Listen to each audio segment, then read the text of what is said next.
Like, share, subscribe, hit the super chat on the way in. Reckless streams.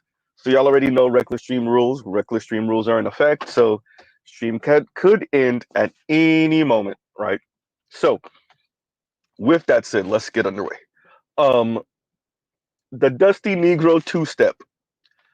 Shout out to O'Shea Duke Jackson. Shout out to what's the sister name? Remnant, right? Let me make sure Mr. Z says her name correctly. Remnant Princess. Shout out to Virtuous Woman. Um, so while we're covering this, so first let's actually talk about what we're covering. For those of you that recall, and it was the first thing that I was reminded of when I watched O'Shea's video. Links are in the description. Everything Mr. Z is listing off, the links are in the description box. The light skinned sister that was part of the collage that Amala Epi Mr. Z, you're gonna get her name correct one day. I will. Amala, light skinned, mixed, conservative black woman. She had a collage, and she's actually had two or three of these now at this point, where black women were complaining about black men, um, and their relationships or lack thereof with black men, and essentially pretty much calling black men dusties. One of the black women on that was a lighter skinned black woman, with braids. It looked like she was recording herself in her car at night. I think her child was in the back seat, if I recall correctly. Um, okay looking. O'Shea thinks she's very attractive. I think she's cute. She's all right. Um, and of course, it was, I'm gonna go find me a white man type talk, or I'm gonna go find me a non-black man type talk. Of course, right? Because black men are not up to par. Well, well, well. Now, update, right? So, what we find here is the same young lady now is on dating apps, according to herself. She's a nurse. She's earning some $80,000 a year. Pretty good money, right? She's not rich. Once again, these are your rich aunties, right? But she's doing pretty okay. 80 grand a year is not, you're not balling, but if you were a man, Kevin Samuels would put you in the Henry crowd, right? Um, you're almost there, right? You're almost at six figures, or you're not. Maybe not almost there. You're getting there. You're getting there, right? So single mother making $80,000 a year as a nurse, and struggling, and fairly attractive. Fine. And she's speaking of this and complaining about it, right? Complaining about how difficult it is, being a single mother and trying to make ends meet, and et cetera, et cetera. All the other links in my description box are speaking about black women eviction rate, are speaking about black women's wealth, are speaking about black women struggling. Yeah, because you weren't supposed to do this by yourself. Uh-oh. Dear ladies, all women in America, all women in the West, definitely black women in America, you were never supposed to do this by yourself. Maybe you want to work on not being insufferable. Ooh, goddamn, see. Shout out to all the white men out there. Come pick them up. Huh? You were never supposed to do. This young lady is giving you um lesser Nicole Murphy vibes, right? I'm not saying she's Nicole Murphy. Relax, BGS, relax. Right? I'm not saying she's Nicole Murphy. Relax, Tariq, relax. Right? I'm not saying she's Nicole. Let me say it again. I'm not saying she's Nicole Murphy. I'm saying she gives you lesser Nicole Murphy vibes. And yet you can't get or keep a man? Huh? Wow. So is it men writ large, because these black women are not getting any man, black, white, Latino, Asian, or otherwise? Or is it something going on with the way many black women see men, see relationships, see, Z, you about to say it. Oh, I am. Partnership. Yep. right? When is it you? When is it the culture? When is it the upbringing? When is it the worldview? When is it the view of men? When is it the view of black men in specific? When is it that?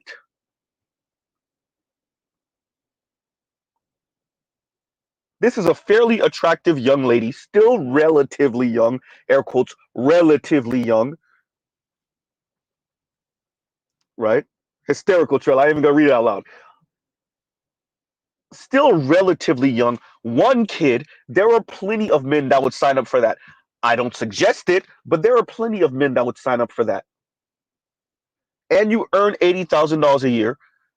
You couple that with his 50, I said it, his 45, oh yeah, I said it, his 60, his 70, his 80, or his 90, or 100, and y'all doing pretty okay.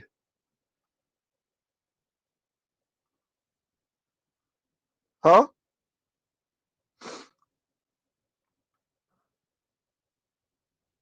When is it you?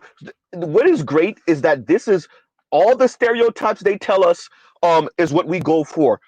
Pretty tall, taller, at least she looks a bit taller, right? Than average. Slim, light skin, what Chrissy call them? Racially ambiguous or exotical looking. All the stereotypes. She checked all of them, right? The preference, right? Well spoken, the preference. Huh? Fit, all Chrissy, she's the preference. Why don't she got a man? Uh-oh. Why does she have a man? Remember the Amala clip with Amala put in her collage a couple years ago. Was it even a couple years ago? That video is over a year old. It might be approaching two, if not 2 years old. The original video of her in her car. You still don't got a man yet. What happened? Or did you have one and then y'all didn't work and now you back out here? You said, young lady, you said that all of your coworkers are with all of your coworkers. In other words, the male nurses are with the female nurses, and you feel a certain way. You mean all the good men are taking? All excuse me, all the good men are taken. There we go, Z. That's what you're saying.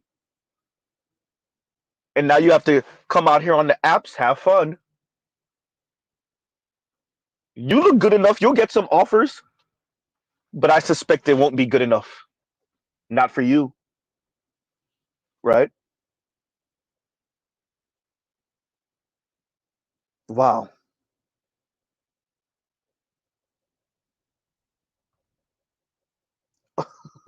And Mr. Shukti says earns 80K but has $150,000 lifestyle. You see me, right? And Vince says, "We now see how doing bad by yourself look like." Shaking my head. I'm. This is a.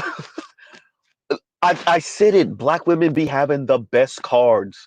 Yes, we know we live in an anti-black society. You'll never get Mr. Z to say we don't. We live in an anti-black society. Yes, but black women be having some of the best cards. This is a fairly attractive young lady earning $80,000, pretty presentable, and you fumbling that bag. You won the genetic lottery. You have a kid. I could tell you based off your looks, ma'am. A lot of brothers are signed up for that. I don't know how many brothers in the black manosphere go. You might even be able to scrape up one or two Latinos or white dudes worth a damn. Ma'am, it's you. I put money, it's you. I put money. If we follow you around for a month, it's you.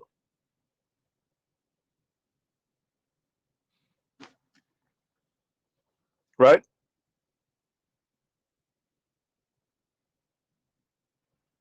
This lady winning the lottery and still losing. How? How you winning the lottery and still losing? And you saw a number of these type of women calling to Kevin Samuel's show years ago. I recall there was a couple of black women, and some of them no kids. So let me get this right. You single, you making okay money, you have no children, and you out here struggling to get and keep a man. Oh, you could get them, they just don't stay, or you don't stay. Oh yeah, about that.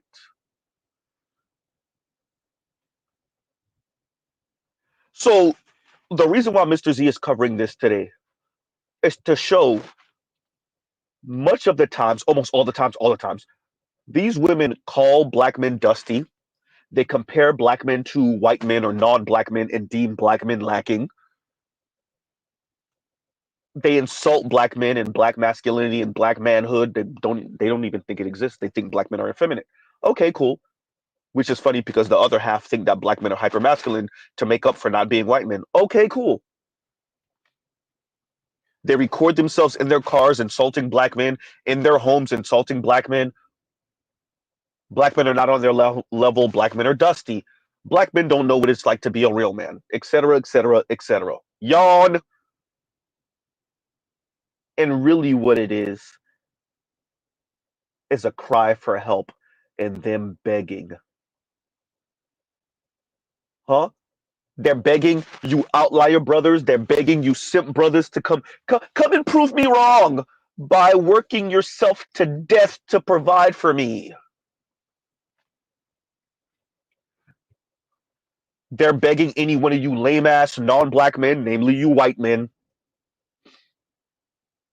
So they're talking crap about your average black man as a dog whistle for one of you lamoids, when you squares and simps to come and save them. I'm not like that. I'll save you. Da-da-da! Right? Puts on cape. Mr. Super Simp, come to save you from you. Huh? So now we get into the nitty gritty. Right now we're getting to the real stuff. You were in your car speaking negatively about black men, and here we are a year or so later, and this is what it really is. You're living beyond your means. You can't afford your lifestyle. You're looking to be subsidized. I told y'all this is what it always was. This is what it always was. I need a baller. I need a man like this. I need six figures. I need a man that's tall like this and that dressed like that and that drives this and that lives here and that makes this money. And really, it's because you want to live beyond your means and never worry about money. You want to be subsidized. You want to be paid for, not even subsidized. This young lady and this story is perfect. This is a perfect example of what Z speaks about. This is what we talk about here.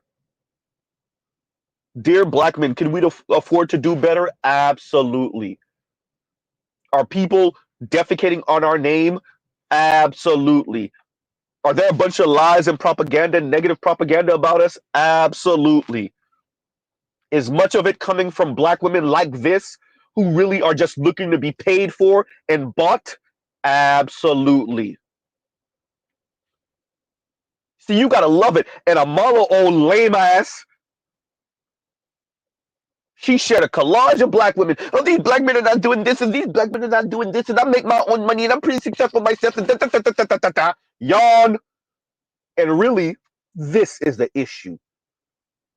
Yeah, I might earn okay money. Yeah, I might earn great money, but I want to live off of his money. How does the saying go? My money is my money, and his money is our money. My money.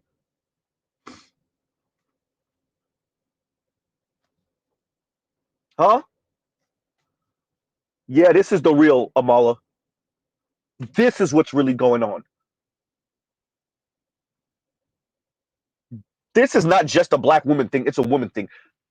It's it's acute, it's very in your face in the black community. But this is really what Western women are on, particularly black women, looking to be subsidized and paid for. I need a hyper provider. Oh, I'm sorry, that's not what they're saying. I need a man that knows to provide and protect and take care of me. Translation: I need somebody to buy me. Protect, provide, and shut up. Huh?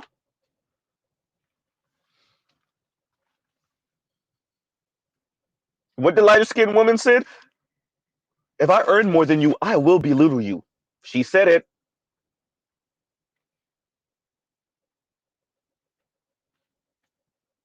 Imagine winning the lottery. Fine, Chrissy, let's go with it. You're a preference. You're a nurse. You're still relatively young, earning $80,000 a year, and you're struggling. Wow. What can any black man do with this? Hey, shout out to all you six-figure brothers. Well into the six figures. I don't think any brother earning less than 150 could do nothing with her. Quite frankly, I don't think any one of y'all could do anything with her, to be honest with you.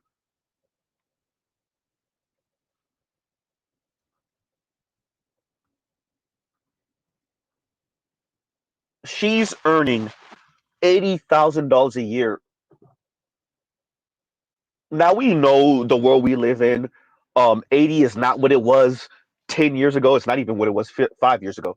It's definitely not what it was 15 and 20 years ago. We understand. To a certain extent, we understand that 80 ain't stretching the way certain older Xers or boomers would think. That 80 is not what 80 was in 1998, 99, not even 2005. True, true. But for you to be struggling, once again, the median household income right now, ma'am, is between 75 and $80,000 a year. You're earning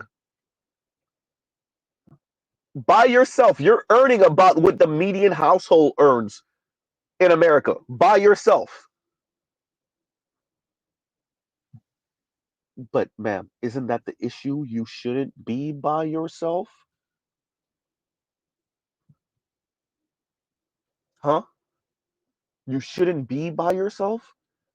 But fine, you're earning the median household income, and if we take the 75,000, you're actually earning more than the median household income by yourself, huh? And you're struggling, and you look like that, and you have that career, huh? That's just this one young lady. Fine. There's another clip where the young lady, another lighter skinned black woman, bought a house for 300 and some odd thousand.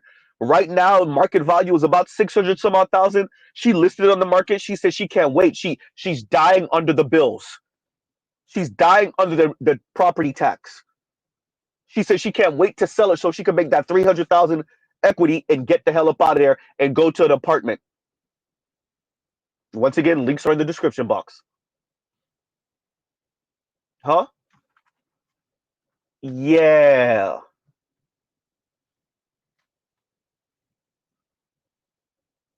Because ladies, y'all were never supposed to do this by yourself. Number one, why are you buying homes without a family? Number two, why are you buying big homes with only one child? Okay, fine, you're a single mother and you're making a way out of no way. Oh, yawn, you're making a way out of no way. Why are you buying four-bedroom homes when it's just you and one kid and no man, no prospects of a larger family? Oh, to stunt. Oh, because you bought into the American dream nightmare lie, right? Because you're easily marketed to, huh? Shout out to all the black women who keep on bragging about how many of them are homeowners compared to black men. Yeah, about that. And I can't find the video. I clicked it earlier. I'm probably gonna shout out to the replay gang. I'm probably gonna put it in the description box for the replay gang. And it's one of them sisters. We've all seen her before. She kind of give you auntie vibes, but she's kind of young. And I guess a bunch of brothers were sending her links to women's eviction rate, and she started saying stuff like, "Yeah, so what? We're the ones with homes, and y'all not." And what else did she say? They're probably these women are probably getting evicted because y'all men are probably getting them into these mortgages, and then y'all not coming up with y'all money, and y'all living at home with your parents, and all different type of crap she was saying, which is crazy because homegirl doesn't look that old, but she definitely give you like 50 some odd year old auntie vibes. Like, lady, why are you already an auntie? You look like you in your 20s somewhere. maybe early 30s, but I doubt it. You might be in your 20s. You definitely giving auntie vibes. Get off the internet. Ain't nothing funnier than these young ass women already bitter and angry at the world, already mad at black men. Ma'am, do you have any experiences? I mean, your own experiences. Well, y'all be jaded and brokenhearted, and y'all never even kissed a dude before. uh, be goddamn virgins or only had one sexual experience with one dude, and y'all already be the angriest, meanest, most resting bee-faced women on the face of the earth. Get off the internet. Your favorite content creators are causing you to go through relationship PTSD without the relationships. How you get your heart broken vicariously? What? Huh?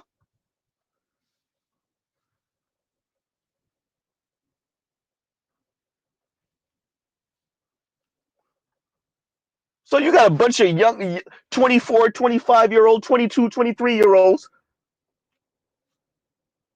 broken as hell, angry at the world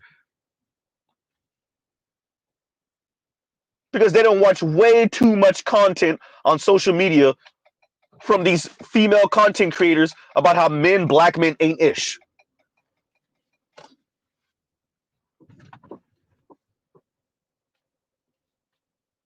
And so what you see here is, once again, links in the description box, are women being evicted, women struggling financially, right?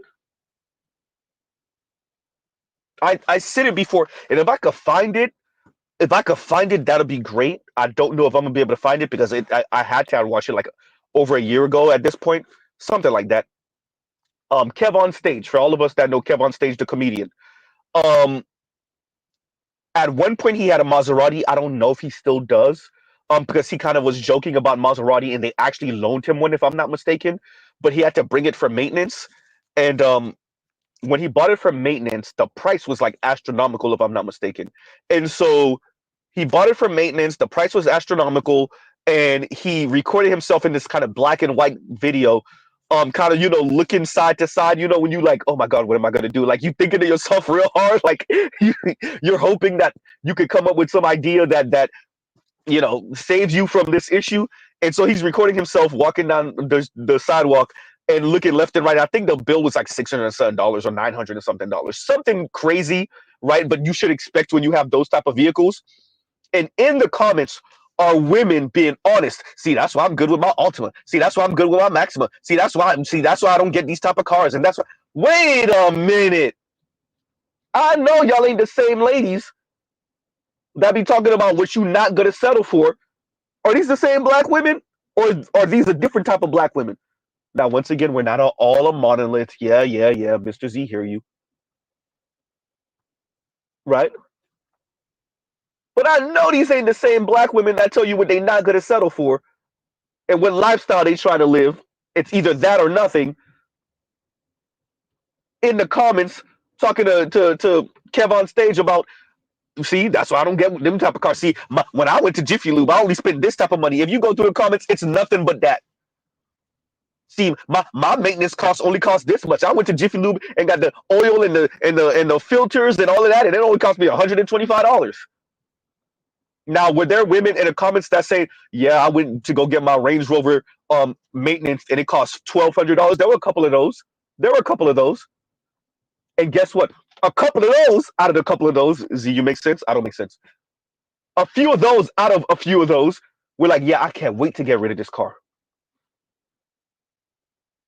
See, this life is putting feet and fist in your ass. Side note, all of us that are automobile heads, Mr. Z, this is his third 300ZX. Third. You want to know why? Because Mr. Z, because I was young and dumb, tried to make the 300ZX my daily twice before this. For those of you that don't know what daily means, it's just your daily car, the car you drive every day. You know what Mr. Z didn't realize until he actually let it go? You're not supposed to make the toy your daily unless it's new. Maybe if it's new. but not your 20 and 15. And at this point, the Z is 30 years old, plus more than 30 years old. Z, what are you getting at? The maintenance cost, and it's gonna break. It's gonna break. It's gonna break. I haven't driven the Z in what, 3 weeks now? Why? Coolant leak in the back of the engine. It's gonna break. And that was the first time I drove it. I drove it for 2 days straight. The first time I drove it in a month.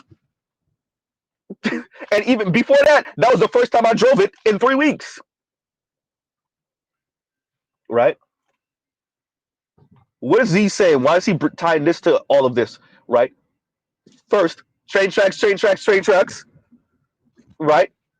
What is he saying? These women want these luxury vehicles without ever considering maintenance cost.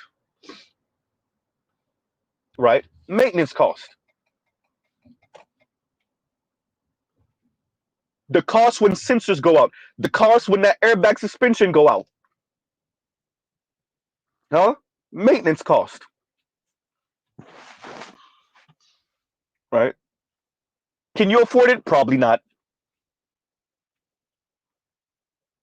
Huh?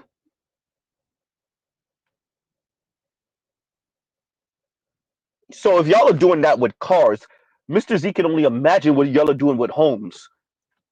And they get hit upside the head with the property tax as it rises.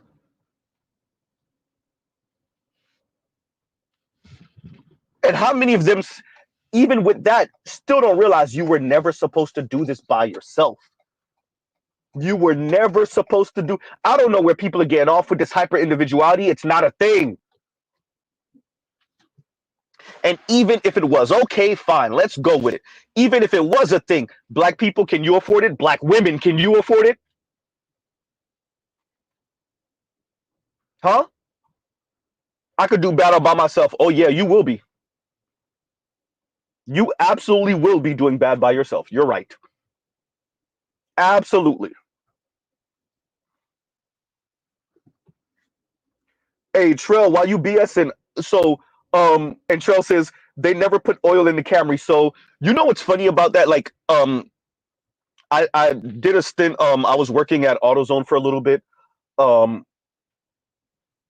and I recall, who was I speaking to? One of the mechanics that would come in, um, and he used to work for a Range Rover. There's another mechanic that used to work for Toyota. Actually, it was the Toyota one, and he said the same thing. He said one time he was speaking to a lady. She hadn't changed her oil. I want to say he said in like 2 years, and she was wondering why the car was running weird. Yeah, 2 years, right? And let me read this now. And Red Pill Sleeper Cell says, and we'll pause right here. Salute, salute. What's going on, Louis? What's going on? And y'all gives you 1 second. Y'all talk amongst yourselves. Y'all gives you 1 second.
And we're back.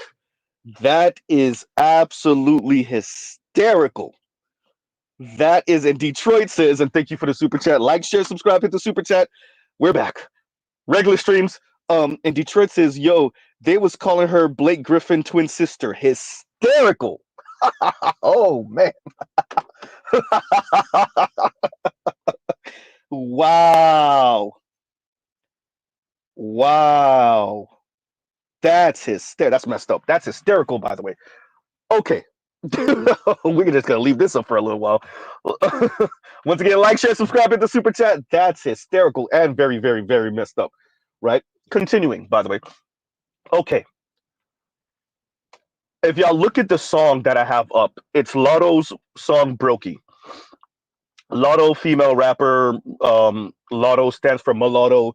She used to call herself mulatto, but once again, because we live in a different type of world, you can't just go be kind of bragging about being mixed-ish, I guess. Yeah. So Lotto, um, rapper, female rapper, has a song called saying brokey, and in the song she says, yo, y'all only going out on your birthdays, y'all only really spending money on your birthdays because y'all don't got it like that. She's talking, by the way, about the women. Oops. And so what Lotto did, because when the song came out, certain people, women, black women, felt a certain way about it. And what she did which was marketing genius, was flip it on its head and say, I'm not downing working class people. I'm not even like that. So y'all go ahead and make a song, or dance to the song, and she said, I'll give $10,000 to whoever does the best, and I'll fly them out for the music video, I think is what I recall. Now, why Mr. Z put that up, and the accompanying video, you'll see a link in the description to how many black women and Latinas, to be fair, are getting fired from their jobs. I think there might even been a couple of white women who are getting fired from their jobs because they're at their jobs performing to this song, and doing all type of stuff in the music, well, in the song, or in the video, better yet. Right? Why did Mr. Z bring that up? First, the song insulted you and your working class ass. Right? Number one. Number two, look at y'all, what y'all are willing to do for $10,000. You're risking your livelihood, such as it is. You're risking your livelihood for $10,000.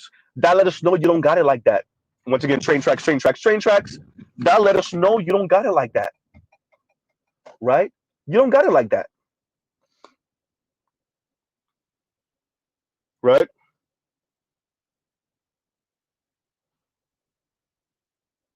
Huh. And Detroit said, is Lotto white or biracial? She's mixed. She's biracial, if I'm not mistaken. Biracial. Right. And I'll check it out. I'll check it out. Right. Oh, not that's what's going on. And Trail says, stop dancing, Lisa. There is a line at the register. Hysterical. No, for real though. Right. And Asriel says, also, see, check out the Aaron Clara video. I'll check it out. I'll check it out. That's what I was trying to say earlier. But yeah, right. Wow. So these women are risking their livelihoods for $10,000. As a matter of fact, one of the women got fired. I think she was working at Waffle House for some 6 years. I think she said from 16 to 22. So from 16 years old to 22, she was working at the Waffle House. She, you know, danced in this video and et cetera, et cetera.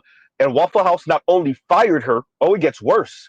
Waffle House fired her and put her on a list of never hires. So never rehire her. So fired, never to be rehired by any Waffle House. And there you go. You're on a blacklist for a Lotto music video for 10 grand.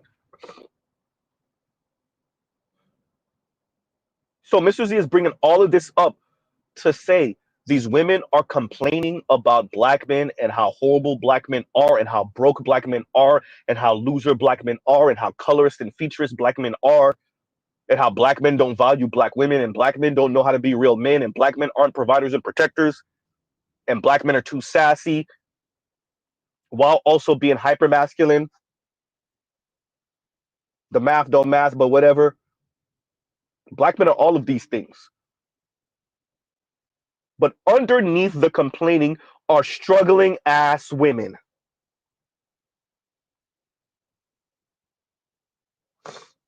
Huh? Are struggling ass women. Wow.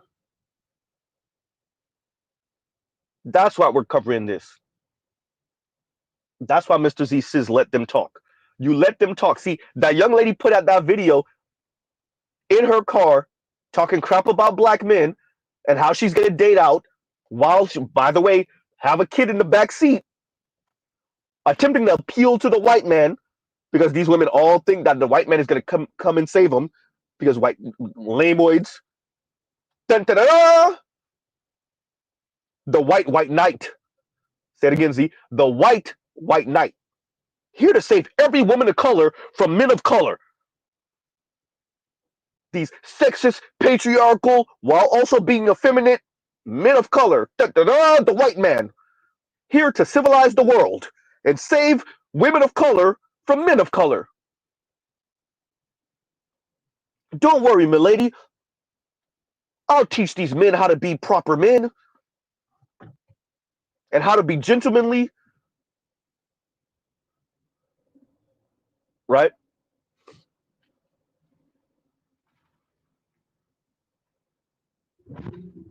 Speaks to white propaganda on planet Earth over the past century or so. And so this young lady is essentially begging white men to save her. And really, this is what it is. You earn $80,000 a year, and it's still not enough because you're probably living beyond your means. But that's besides the point. There's a whole lot of white men in that median household income of $75,000 to $80,000 a year, ma'am. Huh?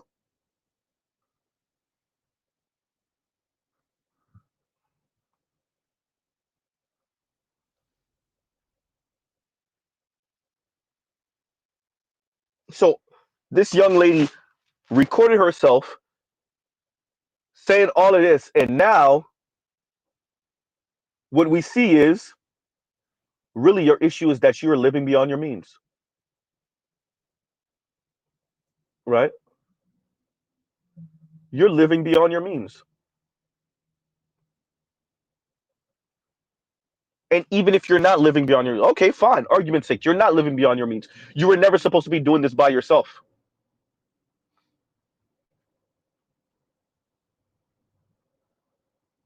You were never supposed to be doing this by yourself. Then y'all mess around and do this lotto broking challenge after she insulted y'all first, by the way. She flipped it on y'all and told y'all, okay, actually, if whoever does the best challenge, I'll give them $10,000 and I'll fly them out. So y'all now y'all doing this challenge to get flued out, and y'all are getting fired from your goddamn jobs,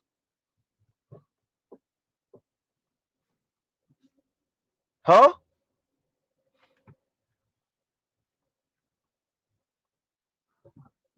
So y'all are purchasing homes you can't afford. You're doing challenges that you can't afford. You're having children. Ooh, Z, you about to say that you can't afford, not by yourself anyway, huh? You're living lifestyles you can't afford. You're attempting to live lifestyles you can't afford. And somehow, this is the black man's fault. Recall, this is one of those ladies. Shout out to Amala. This is one of those ladies that was in Amala's videos talking crap about black men. Huh? Talking crap about black men. And here you are.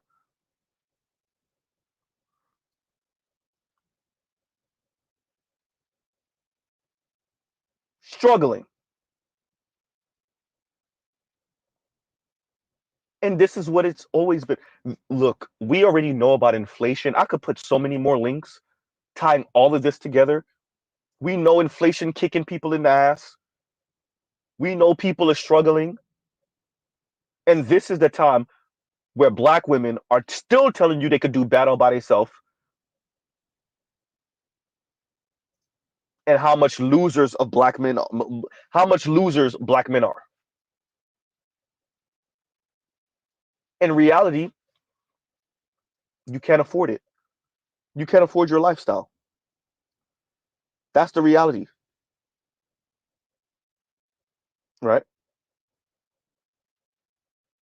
You're being evicted from your homes. That's the reality. That's the for those of you that don't still live with your parents. All of these women keep on speaking about how men are still living home with their parents. Are black women and women not living at home with their parents?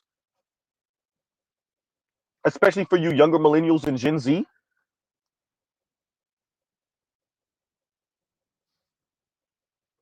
Trell said, and believe it, he really could put more links. I really could. I see you, Trell. Right. Trell said, I'll be giving a whole library of links. Right.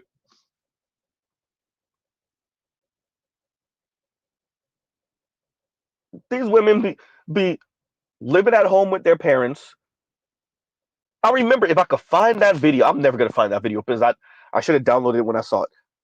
A couple years ago, African black woman, American, I mean, looked like she was born and raised here, but in America, you could see she over here talking about what she not gonna settle for, and what do I look like settling for you, and what do I look like doing this? And if you look around the house, you see family, you like that ain't your house, that's your parents' house.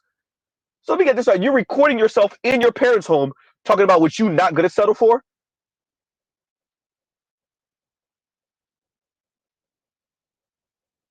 These women don't be having it all together like that. And this young lady is a prime example of that. And she has a kid. Even if she didn't have a child, she would still have problems. See, that's one of the most open kept secrets.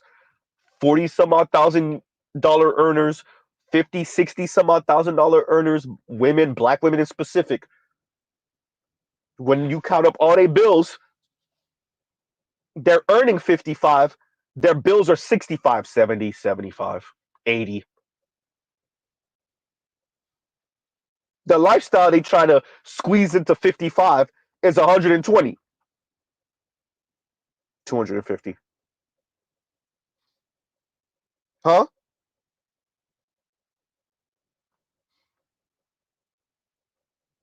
And Darren says, I think you meant to say none of them. None of them know how to manage money. Managing money would mean she can't buy the things that she wants.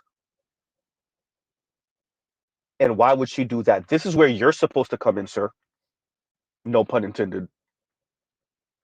This is why she needs a man in her life. So that her money could be her money and your money could be her money.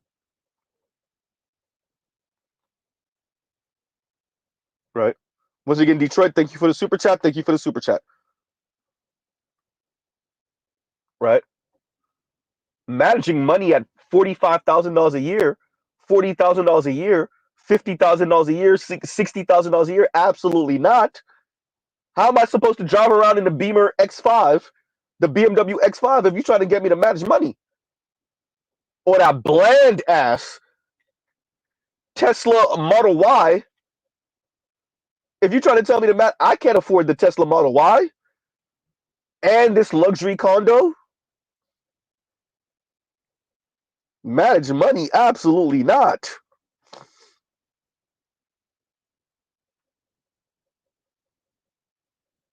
Right? I want to brag to my friends about my Tesla and that my man bought it for me. And I want to brag about my lifestyle or not brag about my lifestyle. You know, the humble brag, right? Where you don't walk to the table and tell people your man just bought you this Louis Vuitton bag. You just put the Louis Vuitton bag right in the center of the table when you go meet up with your homegirls for brunch, inducing the question.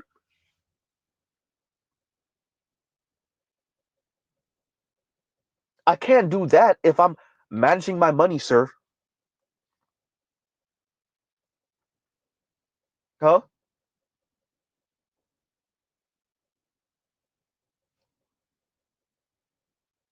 Imported couches cost money, sir.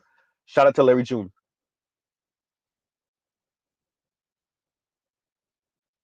Right? So yeah, no. Now that we have this as confirmation, and it's great. It was one of these women. In one breath, you talk about how horrible black men are, and the next breath, we see you actually being honest. Yeah, you living beyond your means. That $80,000 ain't cutting it, and you're single and lonely.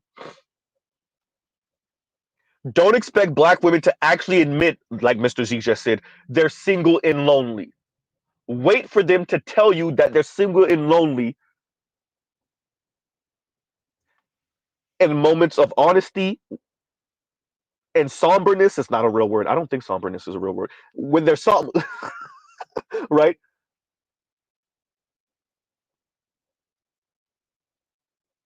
And they're still not going to say it like that. They're not going to say, I'm lonely, right? They're not going to say, I'm lonely. Saint said, good job, Z. Good job, Larry, right?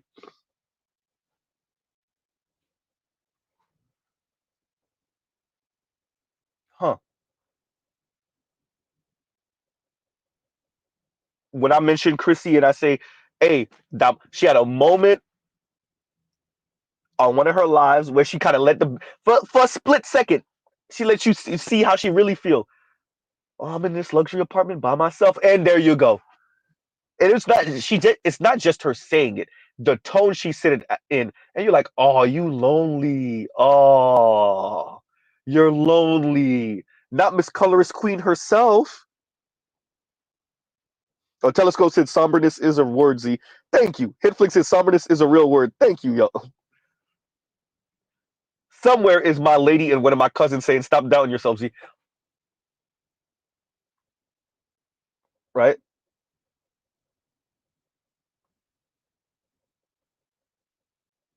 You let these women talk and you get that. You get that same thing from Real Talk with Yanni. Real Talk with Yanni over here hiding behind Rose toys. Right? Hiding behind Rose toys.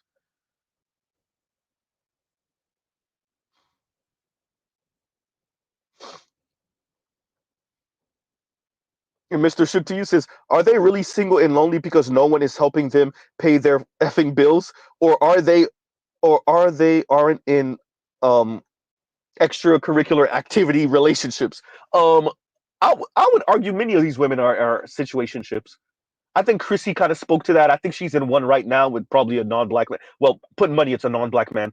Um, I think many of these women are, but especially for the ones that aren't. And let's pause right here. Shout out to Kendra G. Right? Kendra G started asking a question that Kevin never asked on his channel. Not that I recall.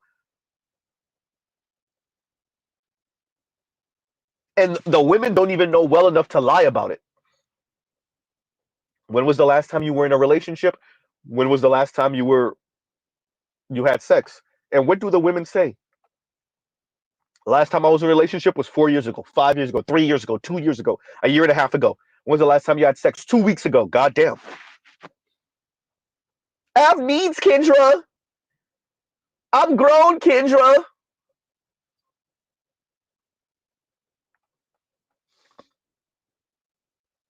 Right?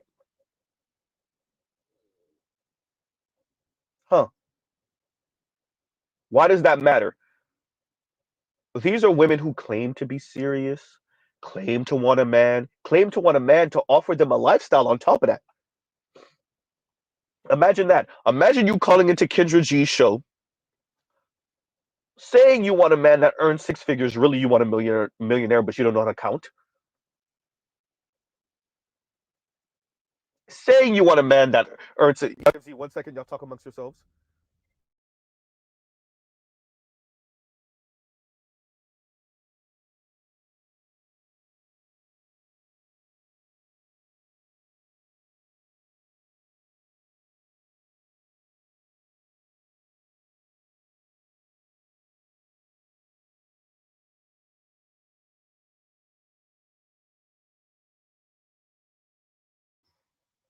And we're back.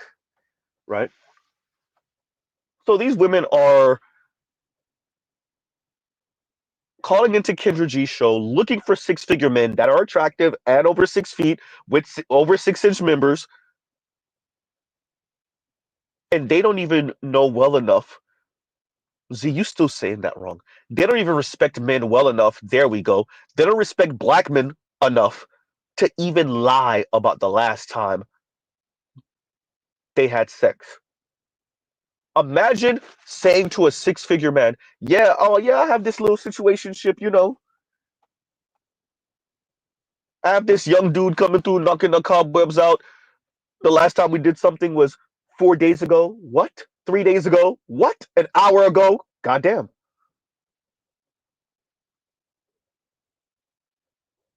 Right?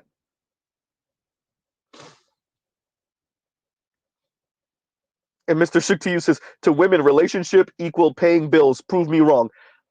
Paying bills, I would argue, at the highest level. Protect, provide, and shut up. I would agree with you on that. That I think we really underplay how the environment now is. You got to pay to play for relationships with men. For men, you have to pay to play. And what the real women are really complaining about is not enough men are coming up off the money. Not enough men either earn as much as these women would like, and the ones that do aren't coming up off the money. Right? Wow.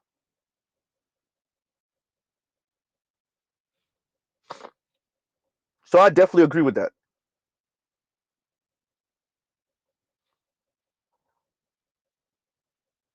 And these women are letting you know, let them talk. You let them talk long enough, and they'll let you know what it really is. The anger, the resentment that they were lied to by rich white folks and white politicians. Just go to school and keep your head down and stay in the books and don't worry about no man, especially to black women. And now your 24-year-old and your 28-year-old and your 32-year-old black daughter is earning 50,000, probably not. 55,000, probably not. 60,000. She's insufferable. We're not even going to speak about the weight. We're not even going to speak about her weight. She's insufferable, snarky, rude, sassy, and then you wonder why you can't get your 33-year-old daughter married off.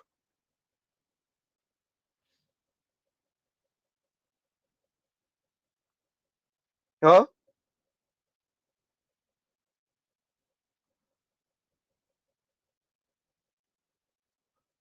This lady earns $80,000 a year and looks the way she does and has the career that she does, and she has to resort to attempting to meet a man online.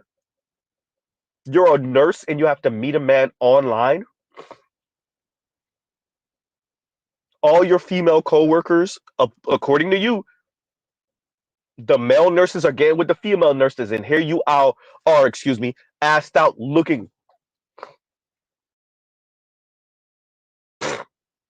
right? Here you are looking.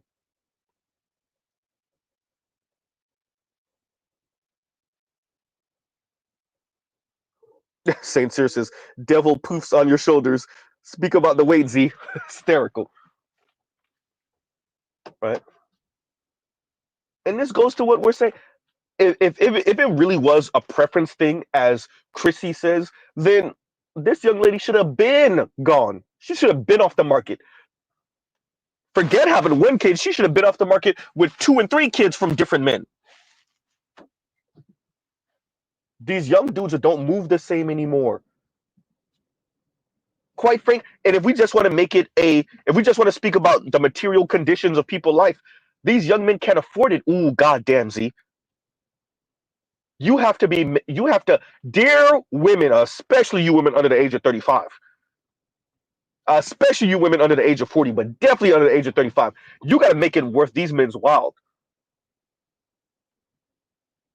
We no longer live in the environment, in the society that our grandfathers, some of our fathers, and definitely our grandfathers and great grandfathers lived in, where they earned enough to have a side family. You taking care of your family and your side family. And ain't nobody hurting for money. We don't live in that world anymore. These young men said to hell with your looks. What are you bringing? Once again, what are you bringing to the table? To hell with your looks. Okay, you're cute. Good. That's great. And what else? Huh?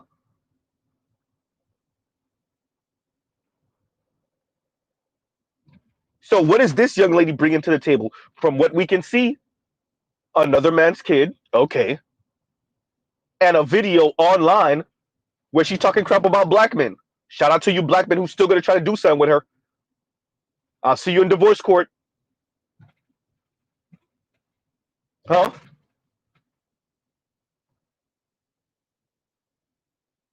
All you celebrities. What's beautiful about the celebrity men and their issues with women is how many of you are ending up with this woman after she done destroyed the last dude, after she tried to lie on the last dude, after she left with the bag from the last dude. We use y'all as cautionary tales. You see, he ain't learned his lesson. He thought he was different because they all think they're different. She did that to him. She ain't gonna do that to me. All right, right. We'll see. All of you think you're different. So whoever attempts to do something with this lady, have fun, huh? And Detroit says, and thank you for the super chat. Like, share, subscribe, hit the super chat. And Detroit says, did you get the email about Paris Milan got exposed by exotical biracial chick? I think I saw the email from you. Yeah, I did. I didn't click it yet. I didn't click it yet. I will. I will. All right. And I wonder what I'll click it because I want to see what could be exposed about Paris. What she's not really married. What her marriage is not what it's cracked up to be. I'm pretty sure I'm not gonna be surprised. I'm gonna watch it anyway though. Right?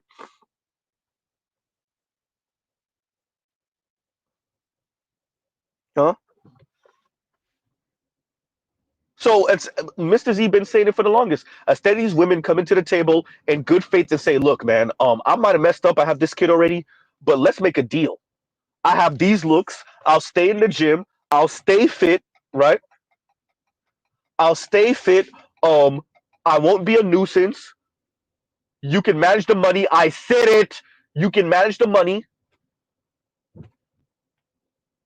All of our money, and let's make a deal. I'll come in with my 80, you come in with your 45, I said it, or your 50, or your 60, or your 70, or your 80, or your 100, or your 120, and let's make a deal. Instead of women speaking like that, they try to lie to black men, try to insult black men into making black men do what they want them to do. They try to threaten black men with these mythical, magical, super simp, super spender white men. I'm gonna just go get me a white man. Go get him then. Right? And then when it don't work out, then they're recording themselves doing what, Z? Then they're recording themselves speaking about how hard it is, the struggle. And that's a handful of ladies, let's be honest. Most of them try to still keep that fake stoic crap going on.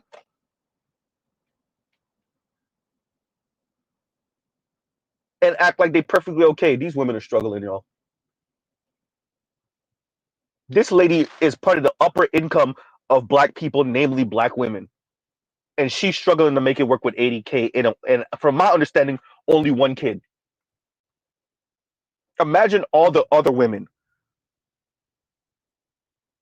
other black women earning 45 and 50 with two kids. Then you wonder why her Ultima looks so beat up. hit and run, and she got that fake ass car insurance. That's what it is.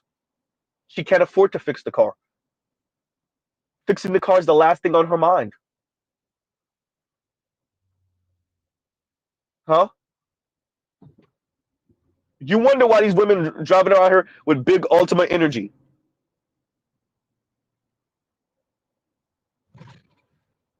They're making $50,000 a year, two part-time jobs. They don't got the time or the money to fix the car,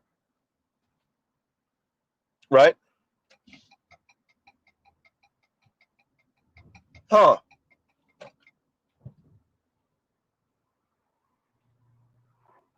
Talk about cars. Ferrari 488 just passed me just now. Huh? And this is where the lies come in.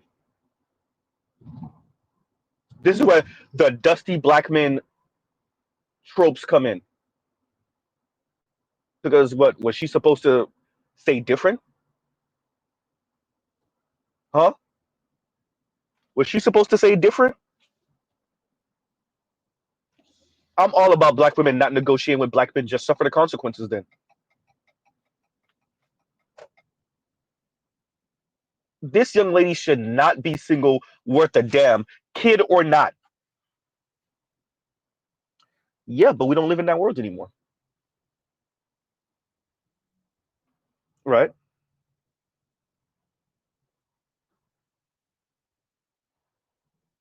We don't live in that world anymore. Better you says, bruh, that's a cash car. She ain't concerned about it. Right?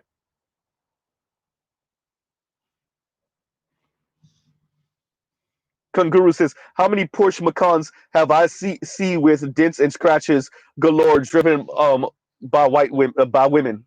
Yeah, bro, they can afford to make the monthly payment.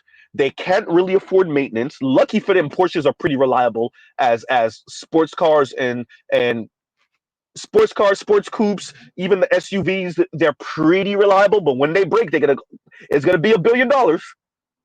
It's gonna cost you an arm and a leg when it does break, but Porsches as a performance car brand goes, Porsches are pretty reliable, especially the newer stuff. But when it breaks, oh boy, huh? So yeah, you're gonna see them because it's gonna cost a lot of money to get those dents out, to get those scratches out. I recall watching something. It was a white dude with a GT 500, and he wanted to get it wrapped. And he was like, "Yo, the prices people are trying to charge me to get it wrapped." For those of you that don't know, wrap is it's this kind of vinyl for cars. Um, so he wanted to get it wrapped. And he's like, "People are charging me an arm and a leg compared to a regular Mustang. If I had a regular if I had a 5.0, they would not be charging me these astronomical, but just because it's a GT 500. So if they're doing that for a GT 500, you can imagine trying to get dents and scratches out of a Porsche and just the thought of something going wrong, how much you're going to charge people now, right?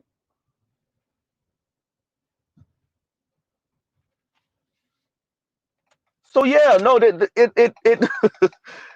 these women can't afford it. They can afford the monthly payment. They can maybe afford the car insurance, but they can't afford nothing else. They cannot afford anything else. The monthly payment, the car insurance, and that's it, right? And that's it. And so when there's an emergency, it's this is why they need you and your money. Once again, her money is her money, and your money is our money. Your money is her money too.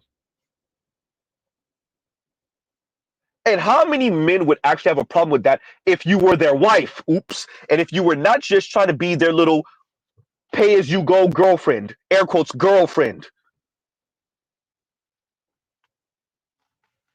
huh? See, if you were their wife and your money is your money and his money is your money, probably not, but still maybe. These women want wife role. Remember, these are the same women that say they want you to be a wife without being a wife. They want you to play wife duties without being a wife. Says the women that want you to play husband duties without being a husband because they don't want to take no goddamn instruction, but they do want you to pay like they are though. Oops. Huh?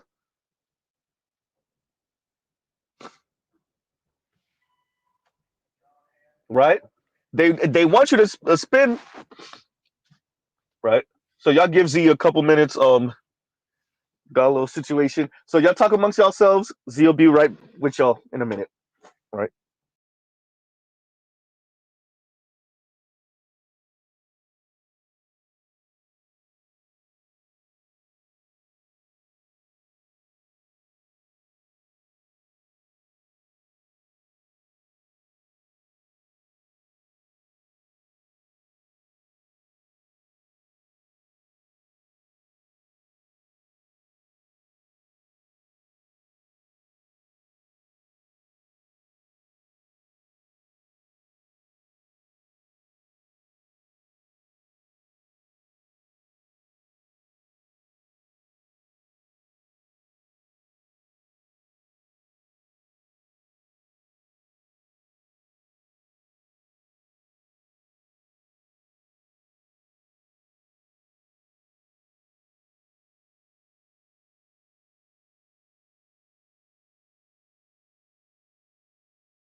And we're back. Reckless Streams.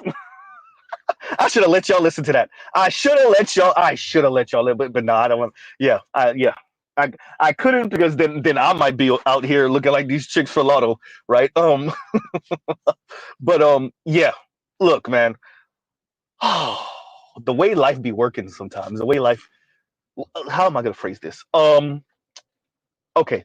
If you get it, you get it. If you don't, you don't. We were speaking about women buying homes they can't afford when they don't have a family or they have adult children. In this case they might have adult children. There's no reason to buy a home at this late date, right? Save your money, put your money in this. There's other ways to accumulate wealth at this point in your life that don't include necessarily buying a home that's going to set you back at the least, if you're super duper retarded lucky in South Florida, at least late threes, 380 something, 390 something, if you're lucky.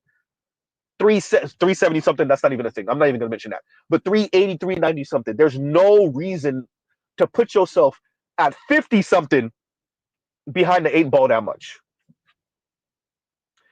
But all right, right? So, as Mr. Z said, oh, don't listen. You just don't. You just don't. As Mr. Z said, look, they're buying these homes they can't afford. They're trying to live a lifestyle they can't afford. They're trying to do things they can't afford. And this is why they chastise you into being Superman, Paymaster extraordinaire, right? Super Saiyan 4 Paymaster, right?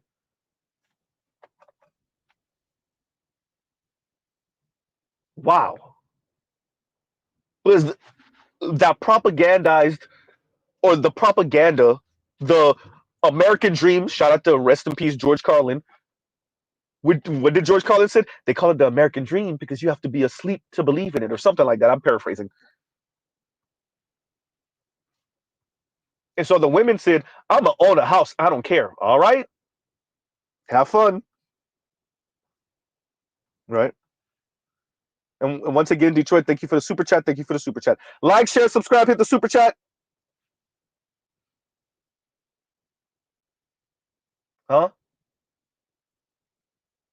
A whole lot of struggling women speaking about what men aren't doing and aren't capable of or refuse to do, right? If he wanted to, he would type of conversation. And really,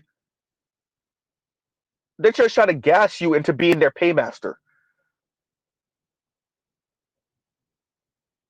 They're just trying to gas you into being their paymaster.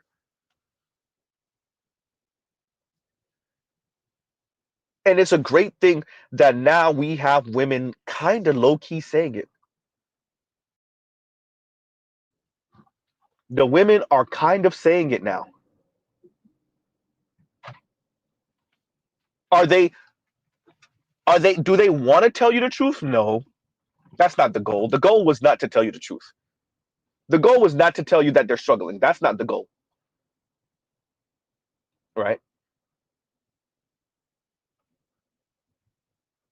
You're only finding out because they're talking long enough. That's why I said let them talk.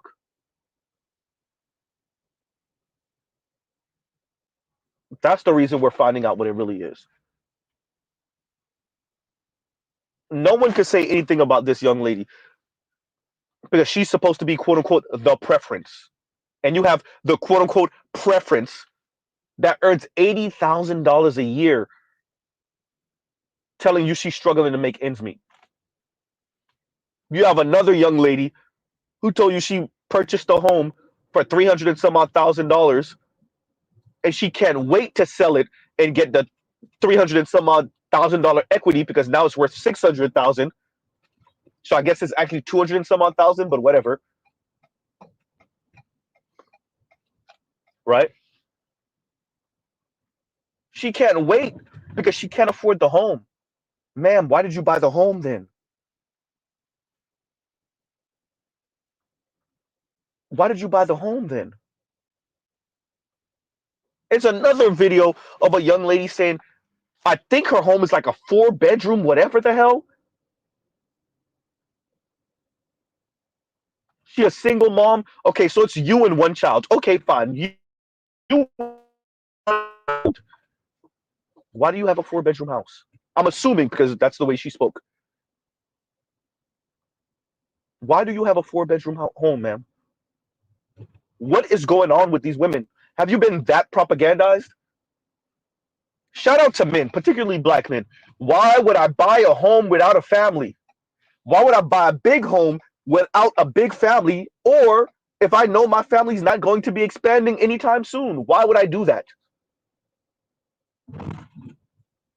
For what?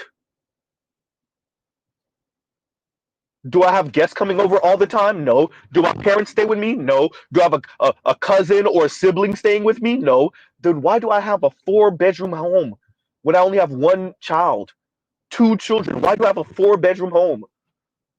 Fine, you have 2 children. Maybe you have a 4 bedroom home. Use the extra room as an office. Okay. Or some type of exercise room or recreational room. Okay, cool. But you have one child, ma'am. Huh? Have these women been that propagandized? Huh?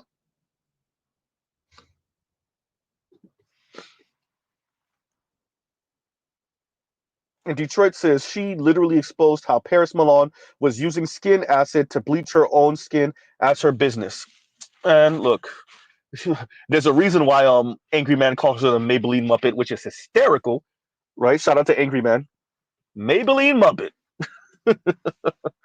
You know, I already told y'all I do not see Paris as any type of true believer. I think Paris is the ultimate grifter. Out of all the women that we mentioned here, I think she is the one that's the least of a true believer. I think she's a grifter. I think she's full of crap.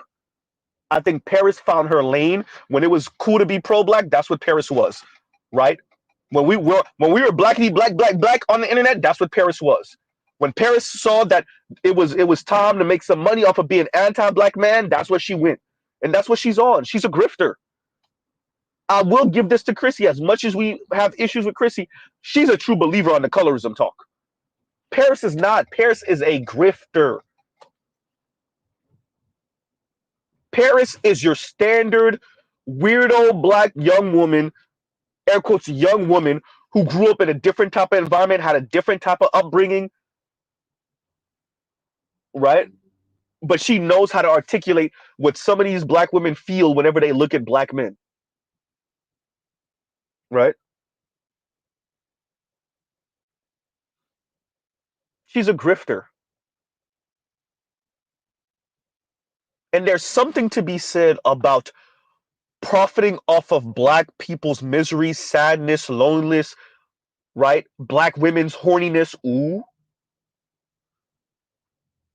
right? There's something to be said about that, and I would argue that is the lane that a lot of these women profit off of. Whether it's Lexus Exodus, whether it's Chrissy, whether it's Real Talk with Yanni, whether it's Paris Milan, whether it's Crystalline Karazin, they are profiting off of black women's aspirationalism, black women's misery, black women's sadness. I tried to find another word, but it ain't no other word. Black women's misery is pretty much it. That sums it all up. They're profiting off of black women's misery. They're profiting off of black women's horniness. And literally, if Real Talk with Yenny was to come out with with the toy, we'll say, she literally would be profiting off of black women's horniness, per her own words. Huh?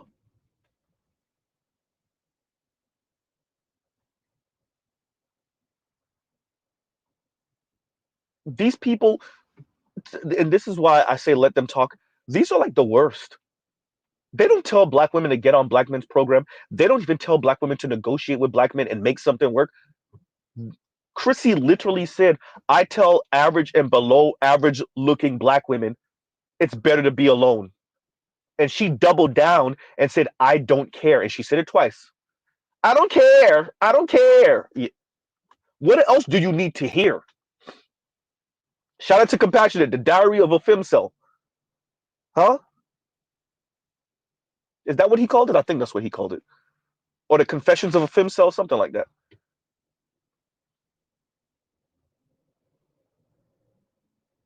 Huh? Real Talk with Yanni said, instead of you and your man making it work and y'all go and have happy time together, it's better that you buzz yourself so you can stay angry at him. Z, that's not exactly what she said. That is what she said. She just didn't use those words.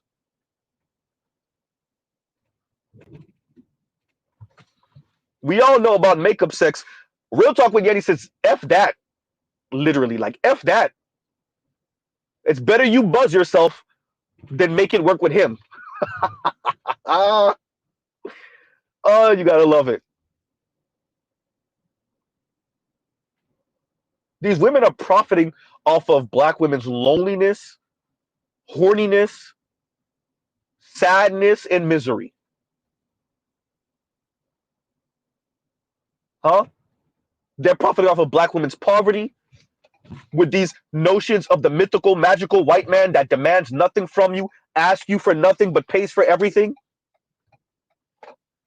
He's just offering you a lifestyle just because you exist. Isn't that the ultimate woman's fantasy? That's not even a black woman's fantasy. That's a woman's fantasy. Just because I exist, he pays for everything and ask and demand of me nothing? I'll take it.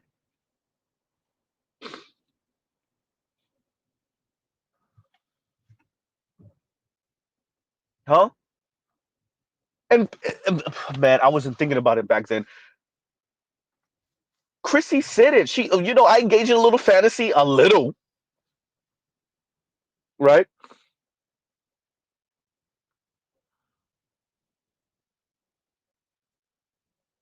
And Kaguru says, had to explain to my fiance who did exactly what you just said, that men will live in a room or studio because it makes sense. Y'all recall the women who make fun of every time we see the pictures of men's apartment and it's just a crate, right? It's a crate and some right. It's a crate, a TV, and the TV oftentimes is on two or three crates. It's like a flat screen TV, a crate, a lawn chair in the living room, right? The fridge may not have that many groceries. The room may not be fully furnished, and the women make fun of it. You see how these men are living? Look how they live in. Ma'am, check that man's bank account. Ooh. Is he in debt? Is he in more debt than you? Ooh.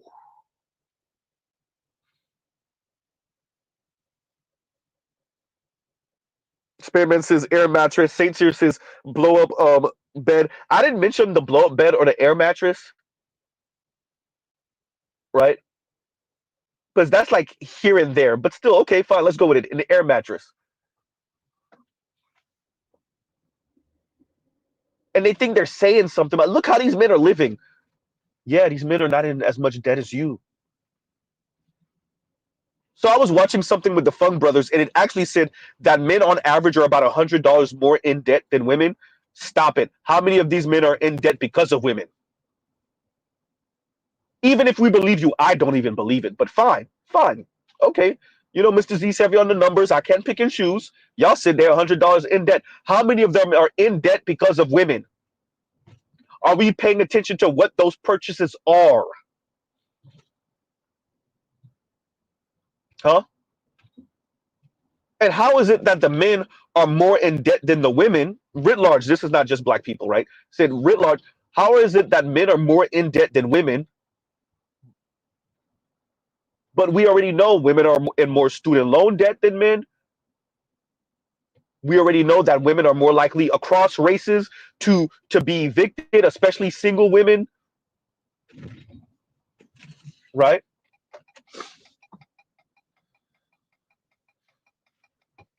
Wow.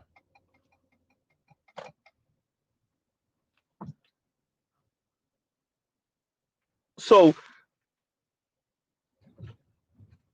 women are trying to gas men to be paymaster extraordinaire by chastising them for not being paymaster extraordinaire? Huh?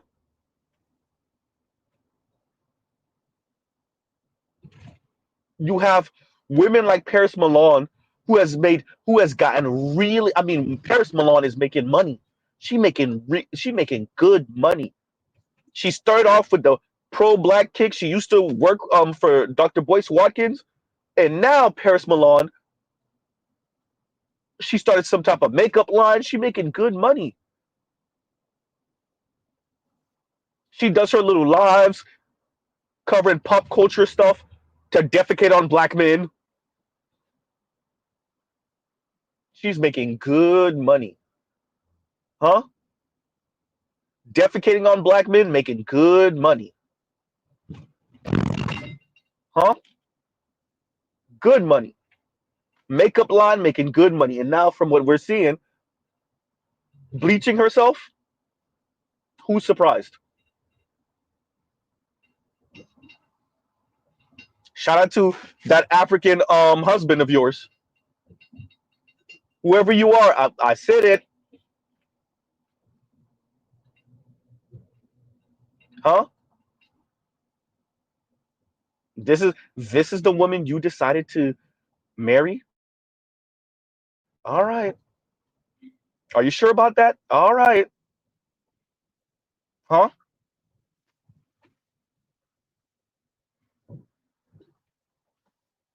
Oh boy.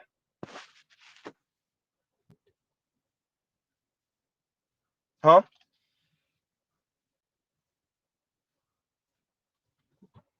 And y'all gives you 1 second. Let me see. Let me make this.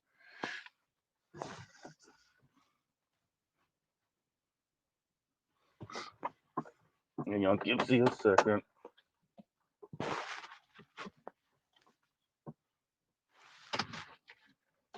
Okay. And there we go. Yeah. Right.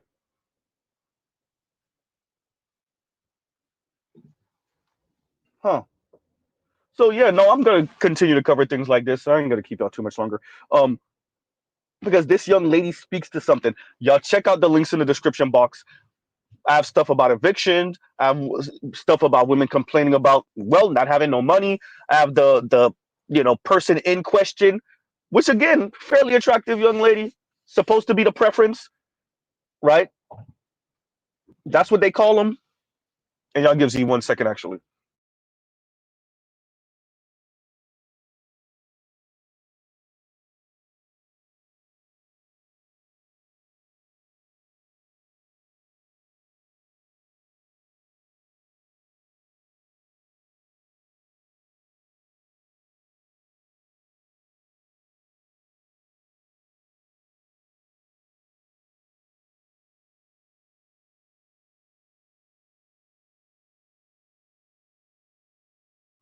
And we're back, right? Like, share, subscribe, hit the super chat. But yeah, no, she's supposed to be the preference. From what I understand, one child, single mom to one kid. If I'm not, I think it's one kid, right? And so a year or so ago, complaining about how black men are not it, and now we see why. You're looking for a paymaster. I just want to be very clear. These are the people that we're supposed to make wives out of, dear black men. These are the people that you are supposed to make a wife out of.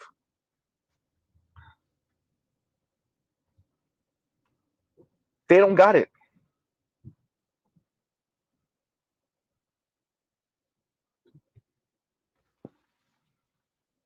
And better you says, I bet the debt to income ratio for men is lower though. Yeah, no, we already know that women are the consumers.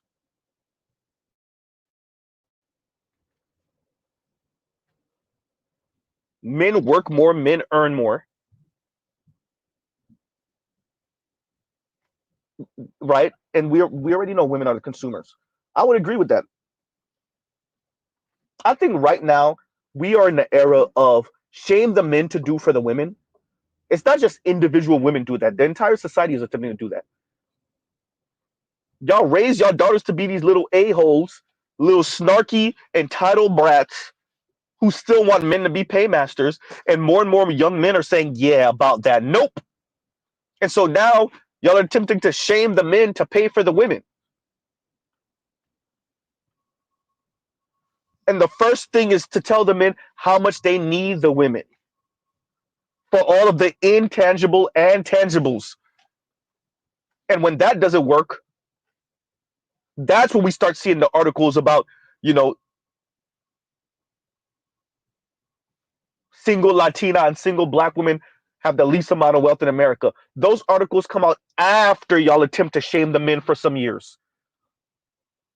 Well, married men live longer. Excuse me. Married men live longer. Married men earn more. Married men have healthier diets, right? After y'all attempt all of those tactics and it doesn't work because the men and the women aren't trying to get married. The women don't want to get married because they said, I want my freedom, even though I want his money. And the men said, absolutely not. I ain't marrying that.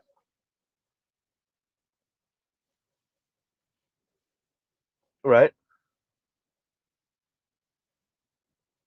Oh, this is true. This is true. And Mr. Shook to you says, not black men. This is true. And Lion says, no, white men live longer. Black men do not. Data is proven that. Yeah. So that's not even an argument for black men. Shout out to Office Space. What exactly would you say you do here? Because we already know, once again, single black and single Latina women have the least amount of wealth in America. Single and childless black women and single and childless Latina women. So black men, but if you go through that, what it's saying is black men actually do help black women, right? Black men are actually contributing something to black women,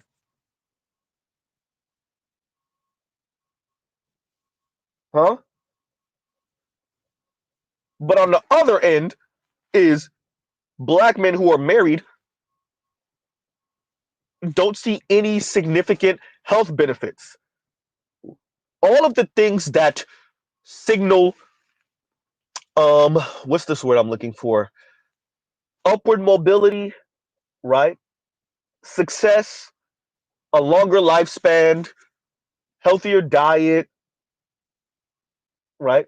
A different lifestyle. All of the being married, all of these things that are signals, better yet, that you could tell, oh yeah, this man is he's probably successful.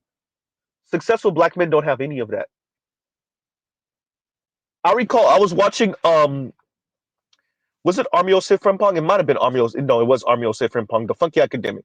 And he was mentioning it's no coincidence that both um, Tim Scott and Cory Booker are both black men who are not married. And what's his name? Warnock, right? How many white men politicians are single, whether married, divorced, or never married? Between governors and senators around the country, how many white men are single? Now, how many black men and women are single, namely black men?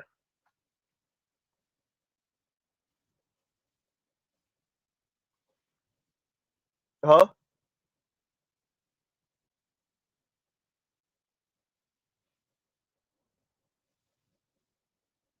How do you tell whether a black man is successful when these other groups, oh, he's married, his children go to these type of schools, he's living this type of life, he lives in this type of neighborhood, right?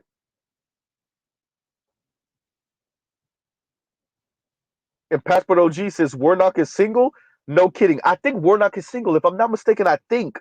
I could be wrong about that.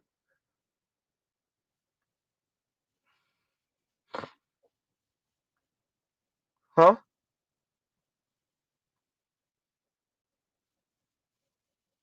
Line said I doubled my income within 3 years of my divorce, and there you go. Right? Wow.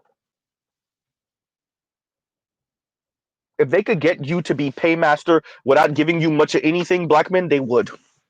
They would easily and gladly sign up for that. And KMS says, and thank you for the super chat. Like, share, subscribe, hit the super chat. And KMS says, we're dusty, yet these cough, chicks cough. these these chicks right keep dry cough begging inward ain't ish true until she's in a bind. Then I'm a good black man. That's the best you're gonna get. I'm telling you. And what a real man does. Chick, please. That's really not the word you want to use. That's really not the word I want to use. I hear you. If you're lucky at your funeral, dear black men, if you're lucky at your funeral, they tell you, they say, when you're dead, that you were a good black man. Right? Right? Wow. And yeah, they dry begging. You already, that's why I called it dry begging. That's what this young lady engaged in. It was dry begging. Beating up on black men as an advertising tool, advertising mechanism for non-black men to save you from Blackistan. Clearly, it didn't work. So now you're on the dating apps and you're talking about how your $80,000 is not enough.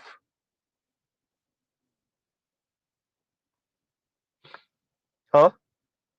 And Lion says, that's 100% facts. We ain't ish until they get into trouble. I would argue we ain't ish even when they're in trouble. They just try to bogart and gorilla pimp you into doing what they want you to do. Gives you 1 second, y'all talk amongst yourselves.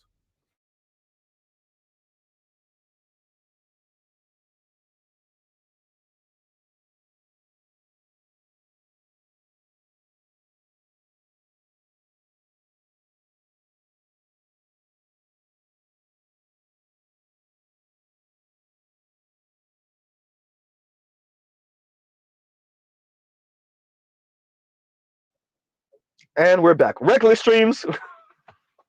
Reckless tax is now in effect. But I would argue they don't even when they need something. Ebony K. Williams had vials of frozen right frozen man material. We'll say frozen man genetic material, and was still calling you mediocre.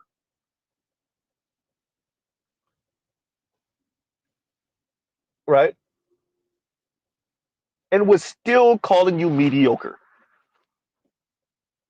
I think they just try to bogart. I don't think these people, even when they're in need, they don't know how to be humble. They don't know how to be humble. They find it insulting to just thinking that they might have to be humble, especially to black men. They'll be humble to a white or Latino guy, Asian guy. It humble to black men? Oh no.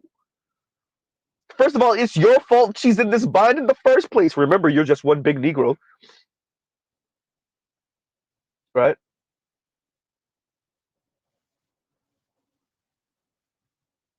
Humble. Yeah. Huh? Cynthia G went out there and got herself pregnant from a dude that already had multiple baby mamas and multiple kids, and then turn around and then tell you that we need to delete unborn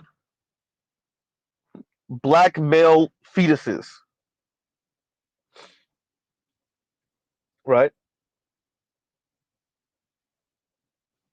Wow. Exactly. We are all offset,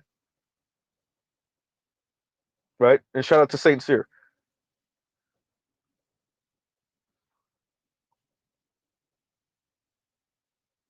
Huh. So yeah, no, even when they need, I would argue they're still these people. Even when they're on the wrong side of history, I would argue they are still these people. They can't help but insult you. They can't help it. They can't help but belittle you and demean you. They can't help it. They don't know any other way. And they're sanctioned by the state to do it. They're sanctioned by the black community to do it. Right? Exactly. Dr. D says Andrew Schultz makes an edgy joke. Everyone laughs. Black women blame black men. Ignore Andrew Schultz. Right? Black women blame black men for Rhoda Brickface lying. Black women blame black men for the fact that the mainstream white media isn't paying as much attention to Breonna Taylor as y'all would like. Blames black men, right?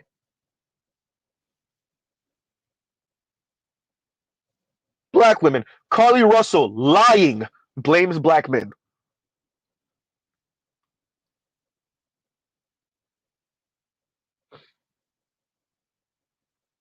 They can't help it. They don't know how to do it any other way.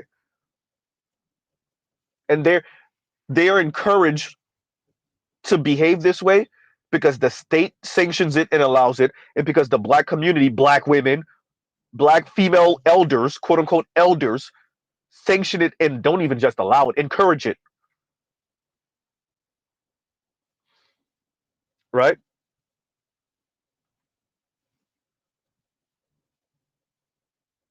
Exactly. And Spain Man says, LOL, the Schultz thing gotta hurt because he looks like the type of white man they really want. Did he used to date black women? He has a whole white wife now, which, by the way, Mr. Z already told y'all, these white dudes be piping a whole lot of black women and then go turn around and marry they lame ass white wife. Shout out to all you black women. Did he got a couple of black female exes, don't he? Number one. Number two, I agree with you, Spade Man, because we already know Andrew Schultz is all in the mix. You know all about hip hop and rap and everything, the goings on. What that mean? Nothing. White wife.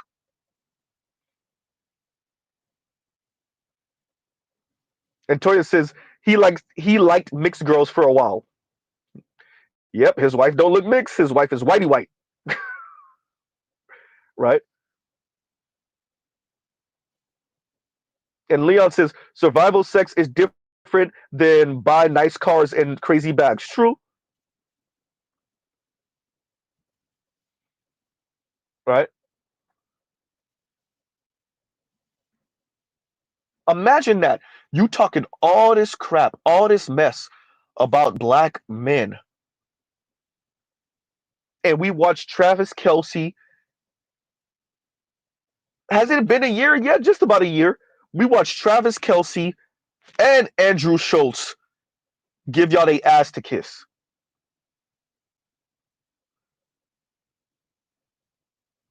right? And these are both men that used to date black women.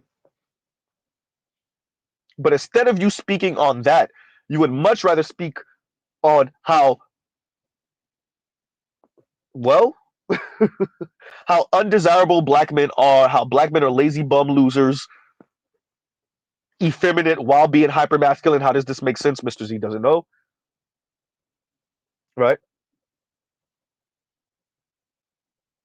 I agree, by the way. And Mr.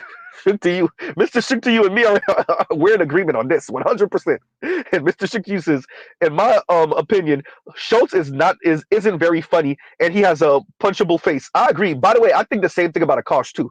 I think both. Look, man, the especially like the edgy white boy comedy stuff, the 12-year-old edge lord. I'm just gonna try to say the most edgiest thing humanly possible, and then don't apologize and don't have any remorse or any contrition or none of it. Like, yo, it's so lame. And I get it. We in the era of this kind of liberal comedy stuff, and it's corny, right? And all these snowflakes. I get it. I get it. And then on the opposite end is we're just gonna say the most offensive thing humanly possible, and you're gonna laugh because of how edgy and it's not even edgy. Let's call it a thing. How offensive it is. Yeah, Akash engages that in that. Andrew Schultz engaged in that. Us a number of them. Crowder engages in that. Crowder is not funny at all. As a matter of fact, I listened to a couple of his shows when he has the panels and whatever. Like none of those dudes are funny. I'm like, yo, who's popping up to these people's comedy shows? Are they really making money being traveling comedians? Like who's showing up to these shows? Who shows up to those shows?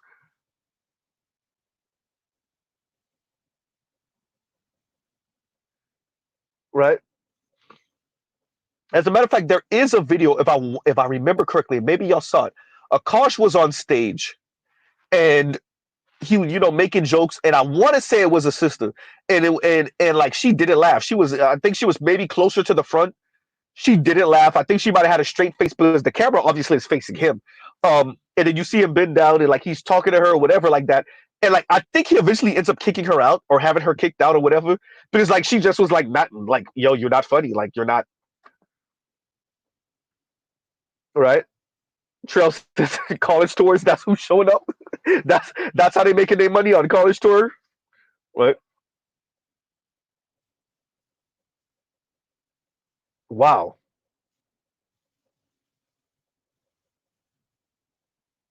And I agree with this. And Jake says, I'm pretty sure Andrew Schultz knew about the black wife effect. He just wanted to start some BS. Yeah, I'm pretty sure he knew about the black wife effect. I'm pretty sure he knew about the black wife effect.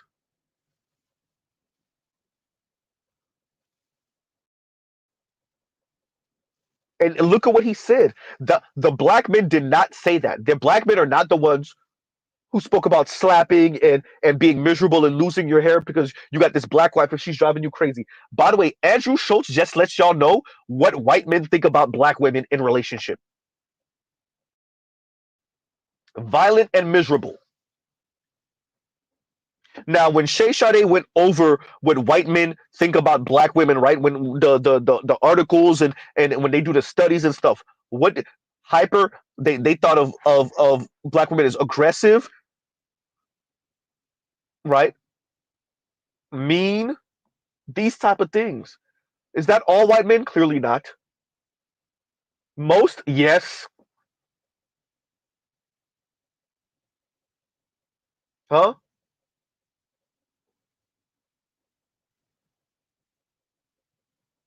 And then after those brothers in the UK apologized and one of the apology tour, Andrew Schultz made fun of them, told them to essentially don't back down. And Akash and Andrew Schultz did not say black women's name, but essentially he said, yo, you backing down to who? For what? He essentially called black women snowflakes. You got black women all in the comments. Andrew Schultz and his subscribers and his followers and the people that listen to Andrew Schultz, they don't care nothing about what y'all saying.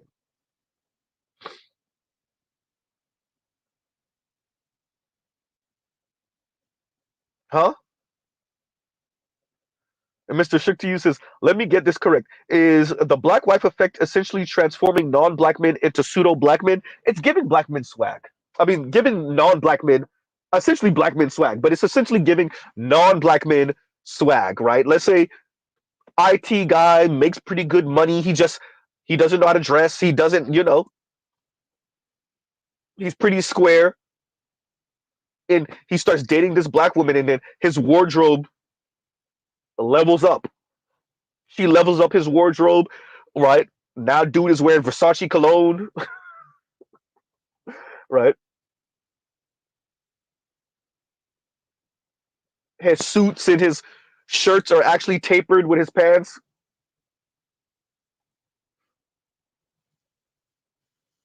So that's, and shout out to black women for their advertising to non-black men, namely white men, about how they can level them up. It ain't working. 0.5% of white men marry black women. So there you go. right? And global free agents is basically wasting money on clothes. I would say the intangibles, right? The intangibles that actually mean something to a certain extent, yes and no, right? So yeah, the clothes, but also the way you walk, the way you present, your hairstyle, your haircut, right?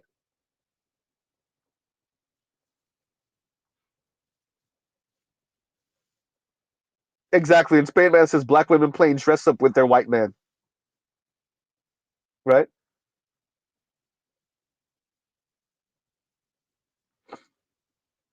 And I am Waffle says, of course he knew. He's the one who brought it up. These TikTok trends are not impressive to these white guys. Look, and this is what I'm speaking to also. Black women and non-black women, but namely black women, engaging in these borderline advertising to non-black men. Essentially, these are like big ass commercial campaigns, advertising campaigns to non-black men about how black women can help level them up, and non-black men don't care. I'm telling you, I work with a couple of them.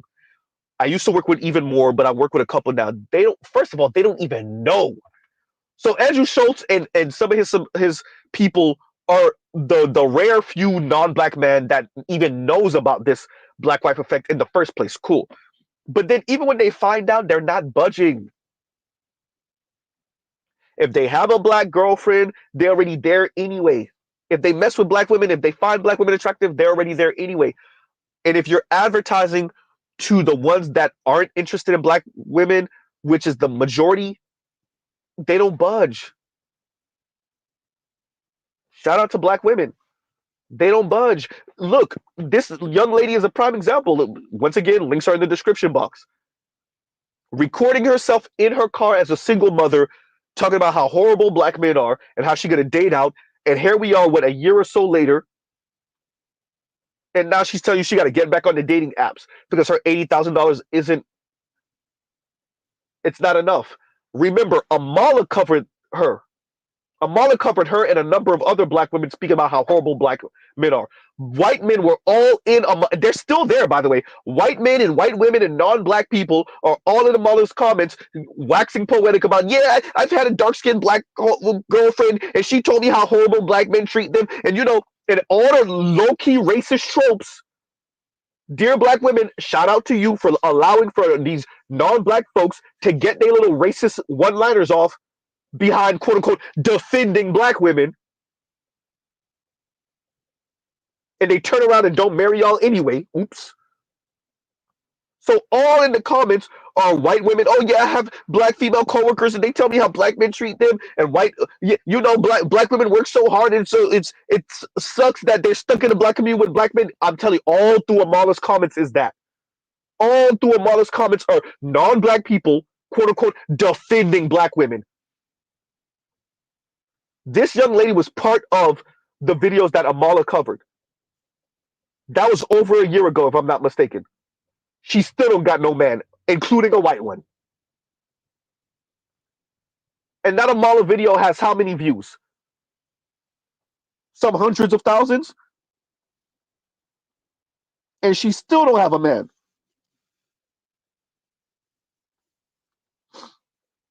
Right? So all of that for what? Right? Like, share, subscribe, hit the super chat. I'm gonna tell y'all right now. Let's make sure we get it. Y'all give Z 1 second. That Amala video has 525,000 views. But half a million, more than half a million views.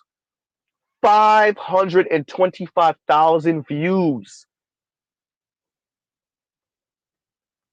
How many of that are conservative white men? Huh? Amala gave you the biggest advertising that you could have possibly had. You should have had white dudes all in your DMs. Essentially, dirty macking and telling you, I don't know about black men, but I'll take you out. I'll do for you. I'll marry you. Da, da, da, da, da, da. That's what should have happened. Here you are over a year later, right? Over a year later, no man.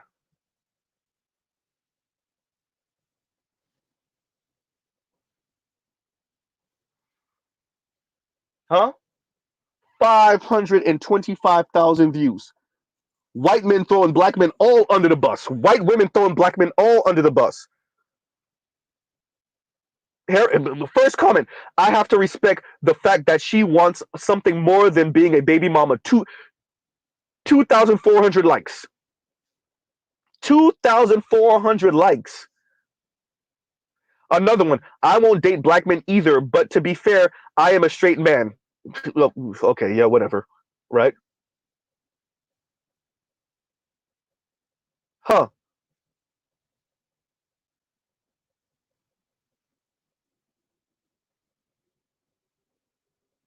Here go another one. She's right. I'm over black men as well. I'm tired. I'm drained. They lie a lot. I'm thinking of dating outside my race. 68 likes. Right? 68 likes. A white man comes up, 2,800 likes. She can date who she wants. Right?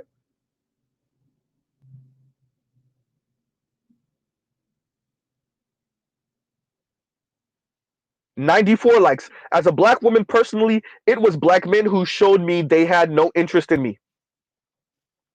Right?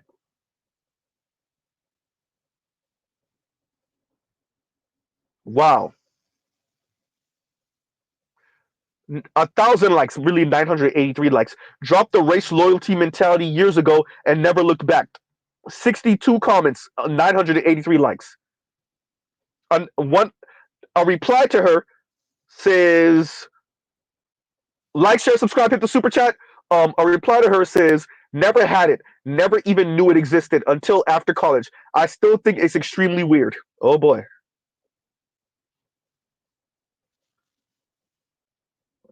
Huh? Here go, the low key racist thing? It's not a race thing, it's a cultural thing. This is why passport bros is a thing. Dear black women, you notice what he did there. Notice what he did there. He didn't just throw, whether that's a white man or a black man, he didn't just throw black men under the bus.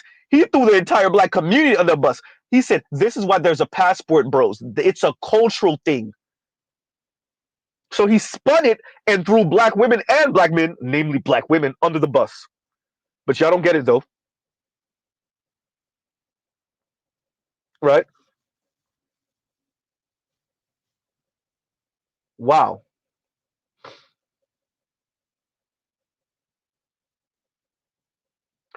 I have dated men of different races. The problem I had with black men is dishonesty. I have learned to be honest about what I'm looking for in a relationship.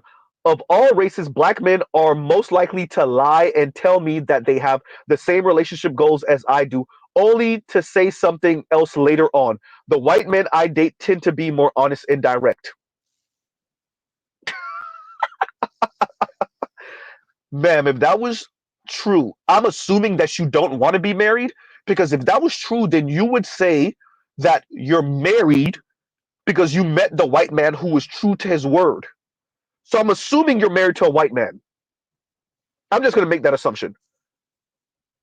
I'm assuming you're married to a white man, right? Wow.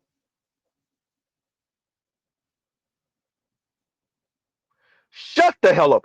The biggest problem I see, this has 350 likes. The biggest problem I see with a lot of black people, both men and women, is they tend to discourage their own individuality. If you do not act like everyone else, you get harassed. It's funny listening to white people who have the luxury to be quote unquote individuals because they don't have a system huddling them up and saying, by the way, you're just one big Negro. Wax poetic about individuality. These black women are trying to be individuals. That's why they're getting their head knocked in by life. Huh? Because of the system your forefathers created, dumbass. Right?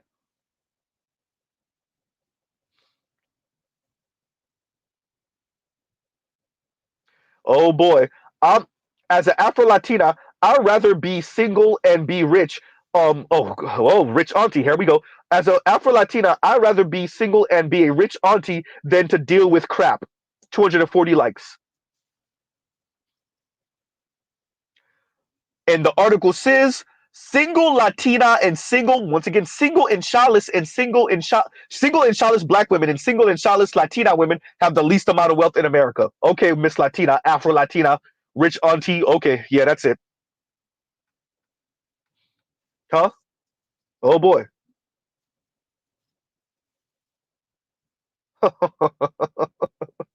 Wow.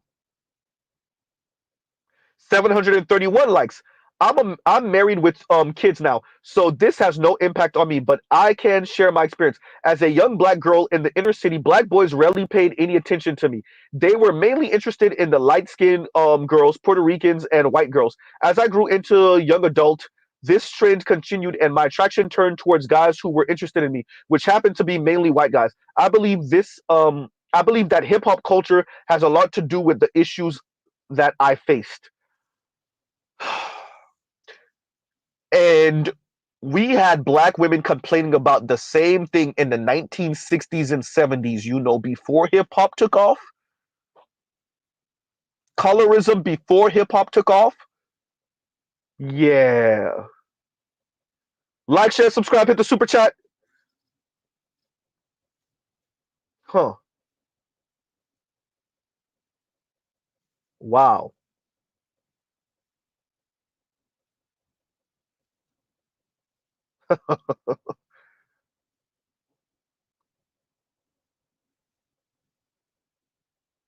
Another comment.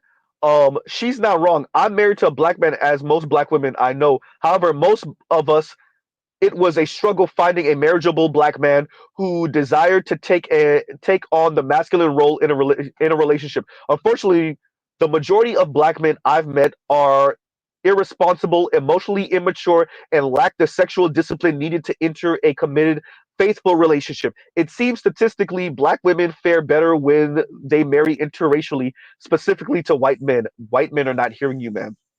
You're begging them, even though you're married to a black man. Hey, brother, are you sure about that?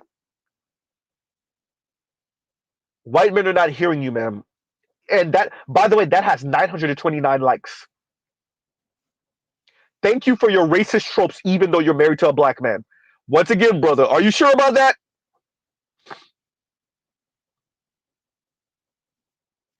Huh? I wonder what white women would have to say about this. Because as this black woman said, unfortunately, majority of black men I've met are irresponsible, emotionally immature, and lack sexual discipline needed to enter a committed, faithful relationship. Once again, this is a black man thing. Remember, thank you, Lion. We know this is what they really mean. And Lion says, masculine role to women equal pay all the bills a black woman. Thank you. And once again, KMS, thank you for the super chat. Thank you for the super chat. Huh?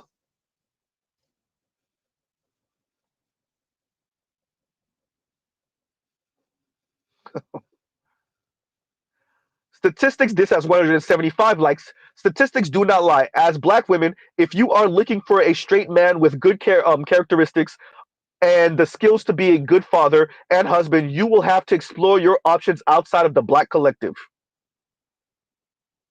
Wow.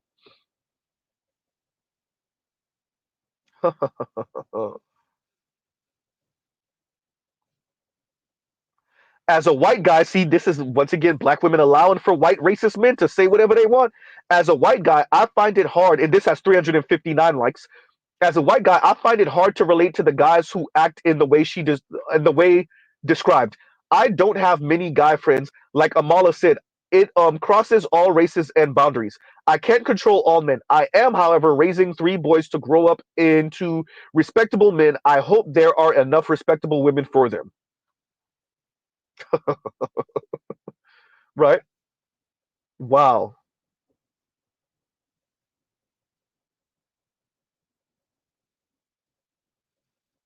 Yeah, been with a black guy for 12 years now, and honestly, my confidence has never been lower. There's no emotional connection for some reason. They are just afraid to give that and never do, even if you leave them. It's insane how emotionally unintelligent so many are, and I just can't deal with it anymore. Emotionally intelligent, kiss my ass.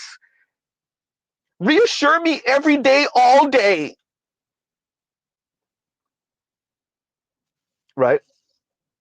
What do they mean, Z, when they call you emotionally unintelligent? You don't emote like them. You don't kiss their ass, right? You don't tell them every whim that they have, every feeling that they have is justified. 254 likes. You can't blame her for having standards. Oh boy.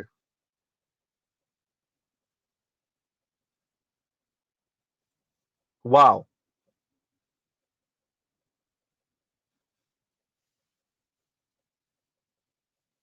Huh.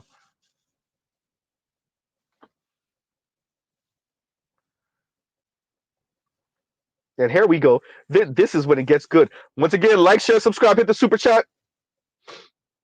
And this person says, I used to work with a black woman who had previously worked as a prison guard for 10 years. She says she never date a black man after being exposed to the culture of crime and violence. She said the criminal culture was prevalent in the inner city where she lived, and she didn't want to deal with it in a relationship. Once again, white racists getting away with these comments because black women open the door. And there you go. And guess what? They still don't marry you. I'm just saying, black women. Huh?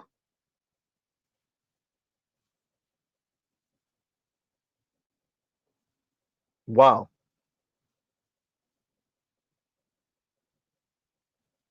I don't blame her, and this has 68 likes. I don't blame her for saying that. I feel pressure to date black men because I'm Blasian, and I have black men fetishize and objectify me because I'm mixed with Filipina.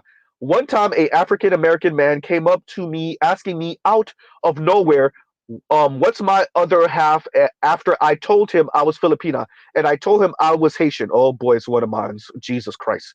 He made a racist comment about Haitian people. Okay, and I cut the conversation short and told him to stay away from me.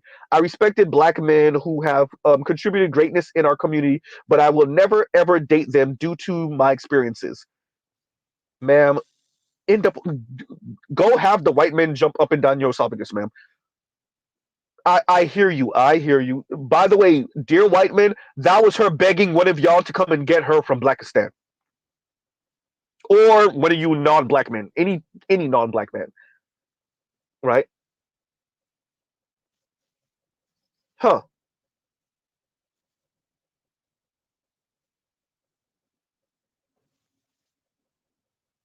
Wow.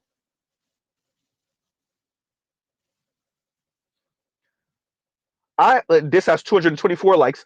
I have been hearing about this online since black women started graduating from college in large numbers when black men aren't. And then as a response, this person says, actually, this proves that it's at least 50% culture holding back the black community. Some people want to say IQ, but when women can do it, the men can do it too. So I would say the majority culture, maybe 60%, but IQ is also a factor. Oh boy. You know, it's fascinating watching non-black people call black people the N-word, but black women are so incensed that they're not upper middle class and rich white women, and they complain and insult black men so much they don't realize when white folks and non-black folks are calling black people, namely black men, but also black women, black people the N-word because they're not actually saying the N-word. You don't realize you're being called the N-word, huh? You don't realize that black people, that includes you, black women, are being called the N word because you're literally waiting to see the word, huh? You don't realize they're calling you the N word, or you don't care. That's even worse. Because as long as they calling black men the N word, you'll take them calling you the N word too, huh? Oh boy.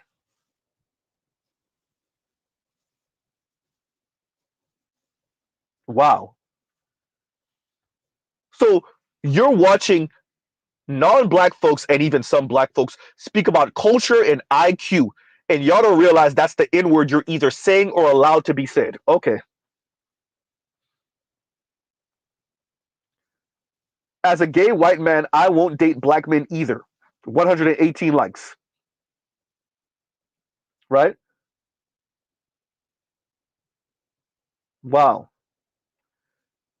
746 likes. I have dated black men my entire life, and this is absolutely true. I looked at myself and said, I'm not going to date someone in prison, in the prison system, no job, no ambition, no house. Then started opening my dating pool and found my fiance. Wow.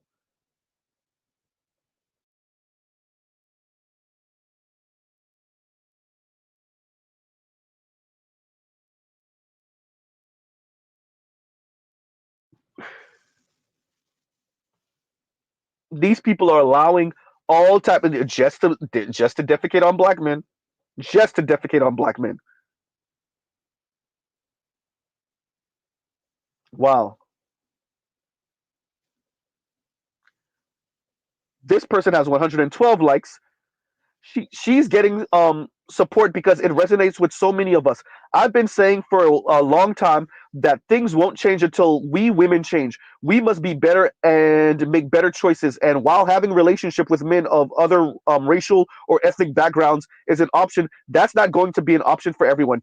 The hard truth will mean a lot of women staying single if they are not willing to settle, and being lonely is rough. But in my experiences, when we compromise too much for the sake of maintaining relationships, we often end up alone anyway. I've seen it play out with my grandparents, parents, and my generation. My Gen Z daughter has a white boyfriend. She doesn't like him because of his race. She likes,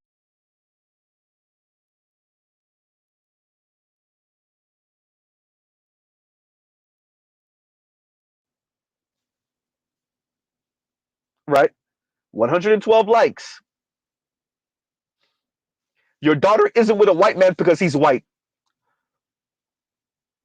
Alexa, play the Poster Lobster song, please. Alexa, play, I don't know, two or three damn think pieces, field pieces from Amanda Marianne, or at least one or two from Madison Brown, or the Kidology one, I don't know, or just about anything Chrissy has ever put out, or Crystalline Kerosene, or Lexus Exodus. Yeah, your daughter's not with him because he's white. Okay, right? Hey, this lady just straight up said it.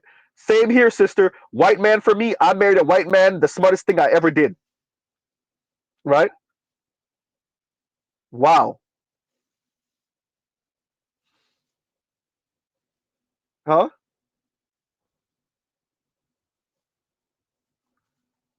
And somewhere, and a brother says, um, give me 1 second. And a brother says, the self hate is crazy. And someone replies to him, she doesn't hate herself. She loves herself. And she needs someone to love her too. And it won't be a black man. 11 likes.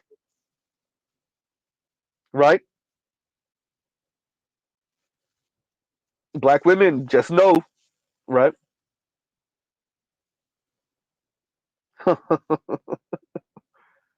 Wow.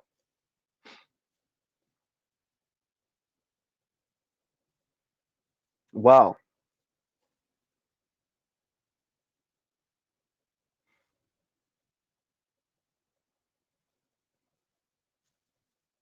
I'm just reading through their comments, y'all.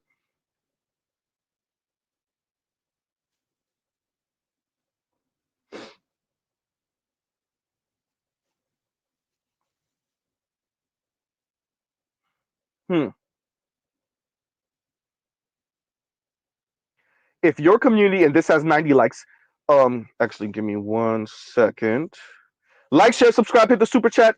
This comment has 90 likes, and it says, if your community is failing you in any aspect of your life, I think it's totally legitimate to abandon it and looking outside.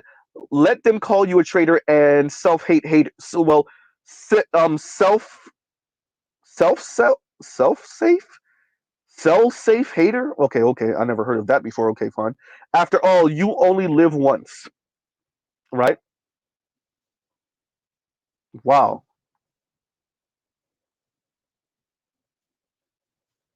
Huh.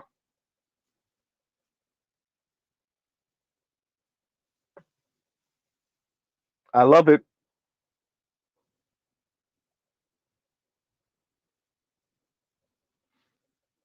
Oh, here we go. Oh, you gotta love this. And this has 631 likes. As a black woman who was open to dating all races of ugh, said that wrong. As a black woman who was open to dating all races and dated biracial, Mexican, Indian, and married white, of course you did. I had a very difficult time finding a black conservative, serious Christian young man in my dating pool. All of the conservative black men I came across were only interested in white women, and then finding that combination in the first place was like looking for a needle in a haystack. Also, of the two conservative Christian black men I came across in person, both were effeminate, not gay, but not manly. 631 likes, everyone. If you want to know what black women begging white men looks like, this is what it looks like,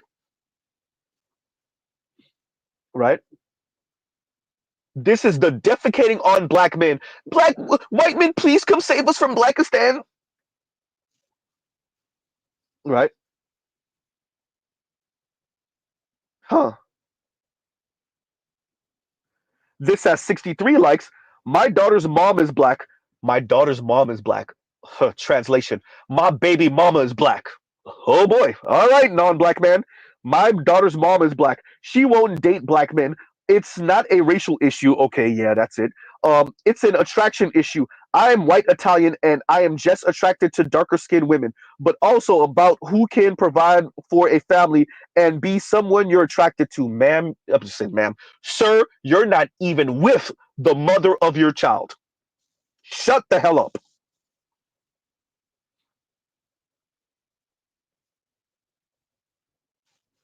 Huh? This has 380 likes. This is why, as a black girl, I exclusively date white men, and I'm not ashamed at all. Of course, you're not. I'm treated better and given more love and attention. Like black men can't even do the bare minimum. I've dated a black dude before once, and he was cheating the whole time. I I always asked for sex, or so he always asked for sex, and was blowing me off all the time. So blowing you off all the time? I don't know if that's the way you want to say it. I get what you're saying though. Not to mention, okay, so you was dealing with pookies. It's just my it's just my history with white men is much more positive and genuine. I've grown to prefer them. 380 likes. 380 likes, y'all. Wow. Huh.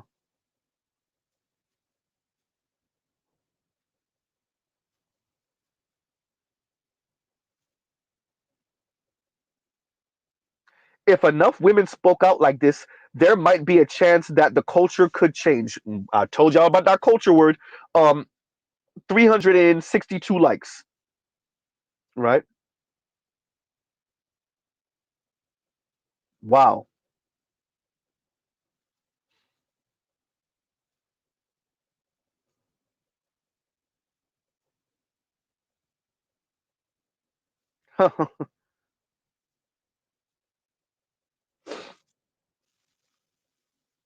So FBA Brigade says, which video is this? This is I want to say the second link in my description box. The second video link, the original videos, the second link under that. And the title is she won't date black men. The internet agrees. Question marks. Three question marks. Right?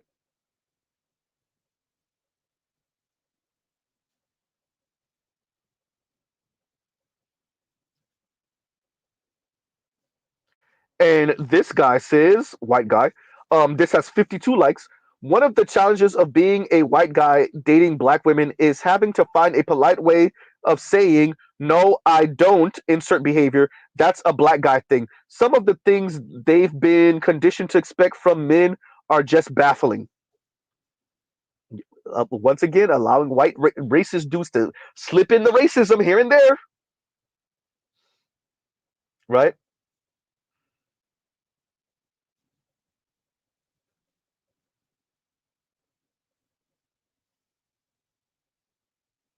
Huh.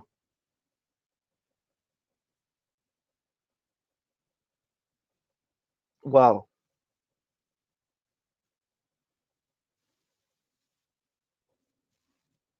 Oh, it goes on. And a woman asked him, I'm sorry, but what exactly do you mean I don't follow? What you were implying, what you're implying about what? Okay, I'm sorry, but what exactly do you mean I don't follow? What you were implying about what is white men don't do that black men do, right? And that has 5 likes. And the reply to that, he says, I would answer, but the tone of your reply seems accusatory. This feels like a trap. And that has 14 likes. And she says, it's not a trap. I'm genuinely curious. I'm not trying to be accusatory. And he says, I'm a gay black man. Oh boy. And y'all give Z 1 second. Y'all talk amongst yourselves. Right? Y'all give Z.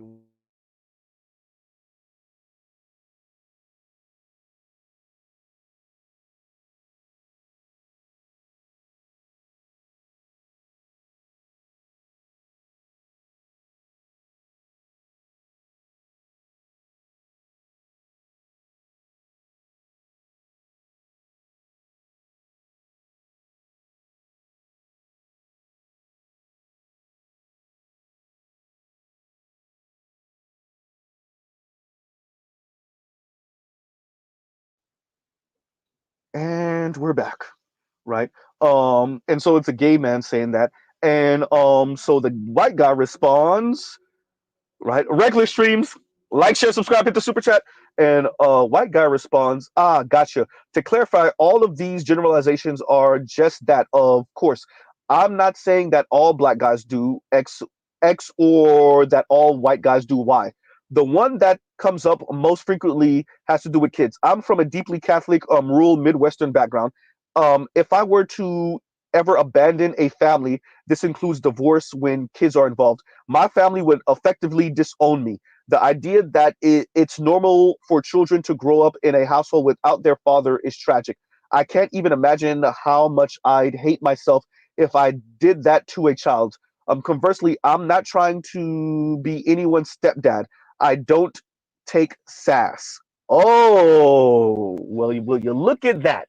So he threw black men under the bus by saying, I don't even know why these black men be abandoning their children. And on the other side, he doesn't take sass. Uh oh. And he's not trying to be a stepdad. Welp, right? I'm not talking about being overly sensitive or not being able to take a joke either. I think twerking is gross. Oh, and look, black women, y'all be trying to throw black men under the bus in front of the wrong white men. He said he think twerking is gross. I'm not afraid to be vulnerable, and I don't take vulnerability as a sign of weakness. I'm not playing possum. I'm a bear standing up to expose his soft spots. I think conspicuous consumption is tacky. I think conspicuous consumption is tacky. Black women and financially irresponsible. Once again, I think conspicuous consumption is tacky and financially irresponsible. When supporting sketchy friends and family, there is a thin line between loyalty and complicity. Yeah. Wow.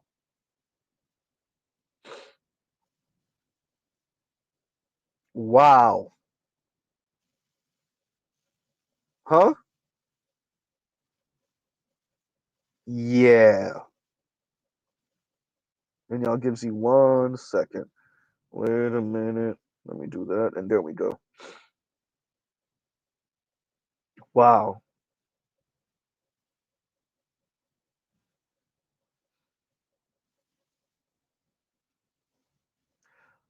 And one says, this comment, I guess it's from a black woman, says, Bravo. I hope my daughter chooses others to marry. I definitely defend everything she said. Wow. Wow.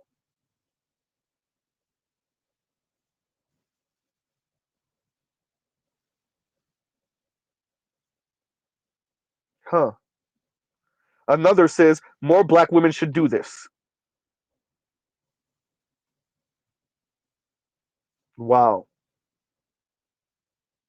This has 2 likes. It's recent. It's only 10 days old. Says, I don't want to date black men either. And that is why I married a white man. It has been the best decision I have ever made. Right? Wow.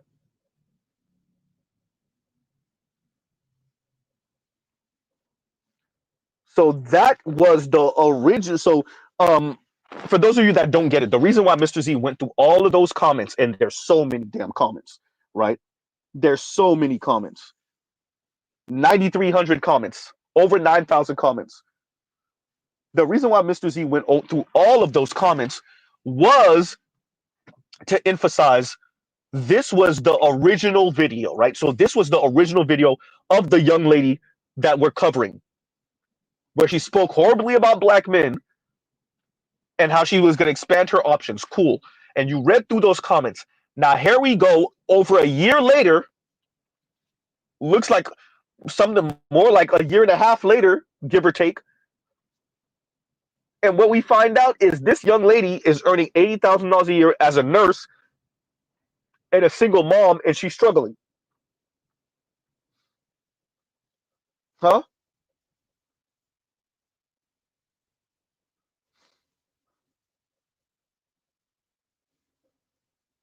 Wow.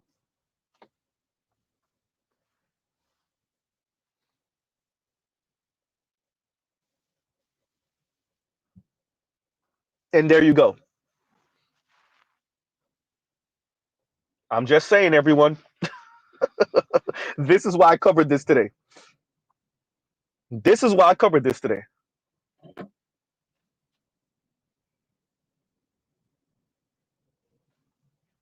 This is how they, certain black women, appeal to white men. This is how they appeal to white men, by speaking horribly about black men and how black men are not mature. Black men don't take relationships seriously. Black men want to be drunken in gangs. Black men don't know what it's like to be a real man, to pay bills, and to be responsible for women and children. Right? Black men are not emotionally intelligent. Black men are not intelligent at all on anything. Black men are nothing but big D and swag. All of these type of comments. Right? All of these type of comments. And what do we find with this young lady in particular? Actually, she's struggling at earning $80,000 a year in a respectable career as a nurse. Right?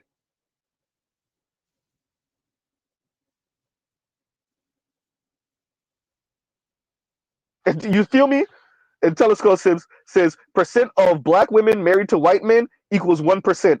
Percent of commenters married to white men 120%. Right?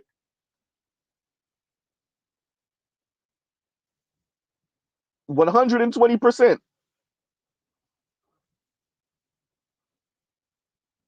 These are the people, everyone, these are the people.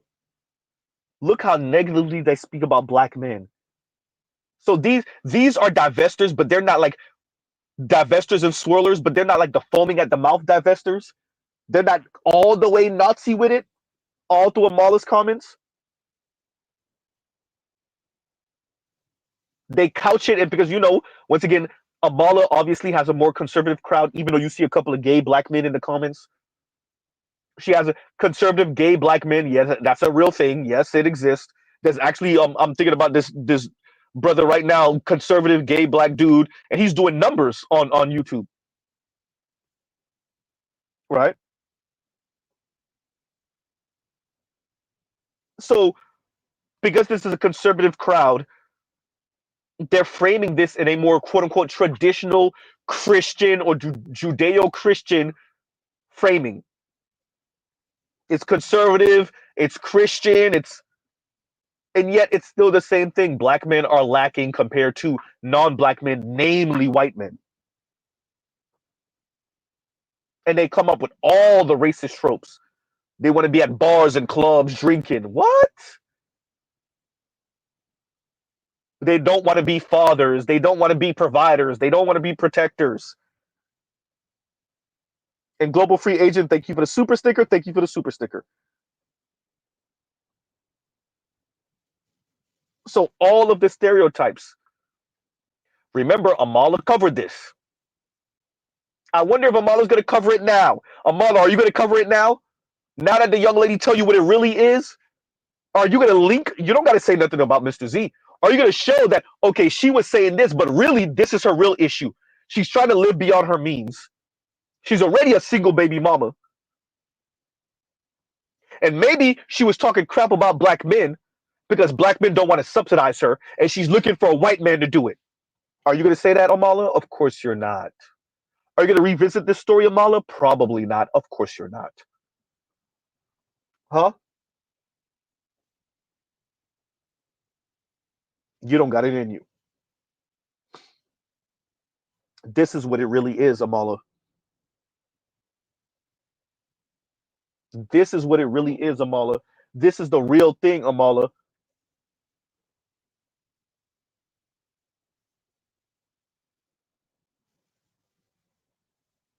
It's good that dear white men, I told y'all, they see y'all as nothing but walking wallets and overglorified guard dogs. They see y'all as the simps y'all are.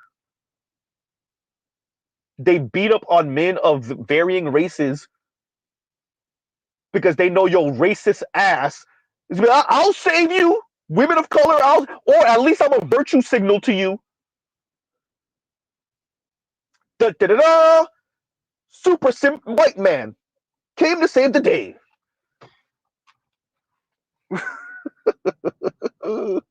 Right? Da da da da. Right? And y'all gives you a second. Y'all talk amongst yourselves.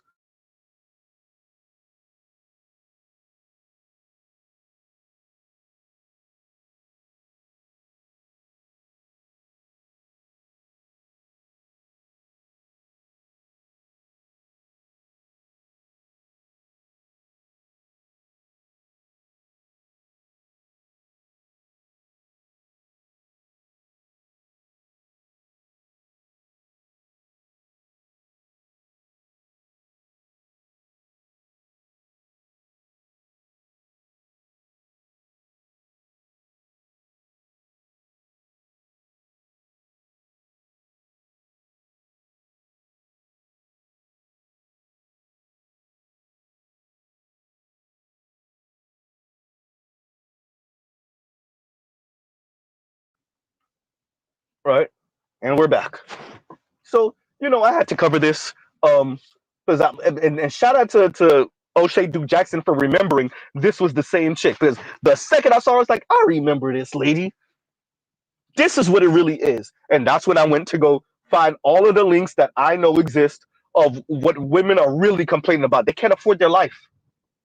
And they're looking for a man to be paymaster. They're looking for a man to pay for their life and lifestyle. They just don't got it in them. They don't have the ovaries to actually say it the way Mr. Z just did. Because then they would have to negotiate. And they're not the ones in the position of power in the negotiation. That's the real issue. They would have to negotiate. And so instead of doing that, they would much rather talk crap about black men in order to first try to gas black men into rising up to these mythical, magical white men standard. See, he knows how to be a protector and provider, unlike you, Mr. Black Man. And if they can't get the black man to do that, then here they go, kissing white men's ass, and hopefully the white man will come and save them. Once again, from these evil, loser black men that don't know what it is to be a real man. See, he doesn't want to provide and protect and shut up, unlike you, white man. Right?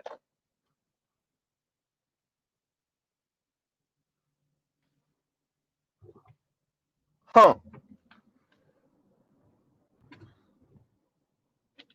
So that's why we're covering this today. We already knew this is what it was, and here's our proof. Right? And here's our proof.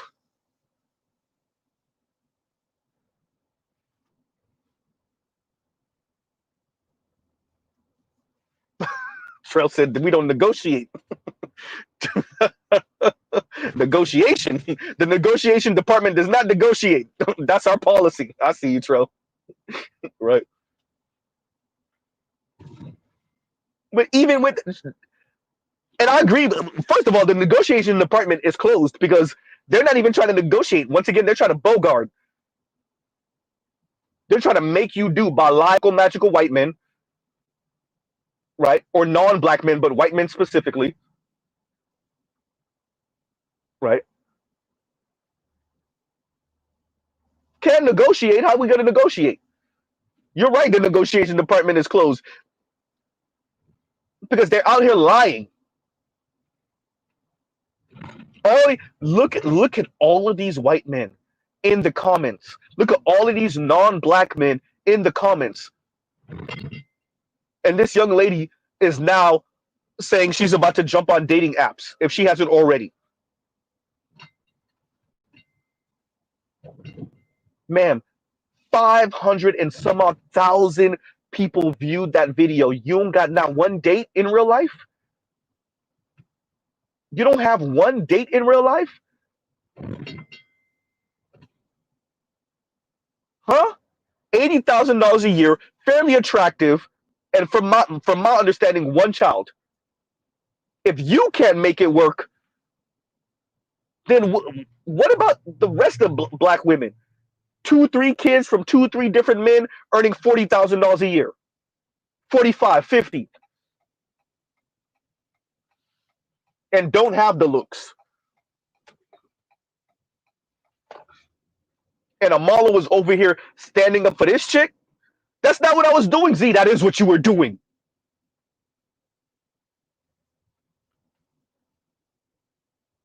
Shout out to you, Amala. I see y'all using videos like this to get your little comments off. I didn't say it. I just played a video of another person who said it.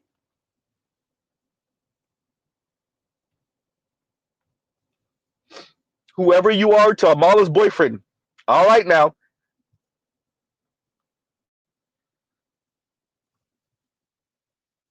Huh? Shout out to you, white men. This is how they see you. All you are is a super simp paymaster. That's why I feel no remorse for these white dudes when Asian women, Latina women, and black women put them through it. I feel no remorse for y'all because y'all know why they there. Huh? And if you didn't know, now you know. Shout out to Biggie. Rest in peace. If you don't know, now you know. Now you know.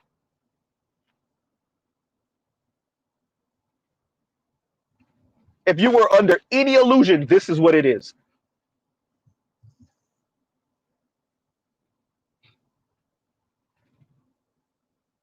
Huh?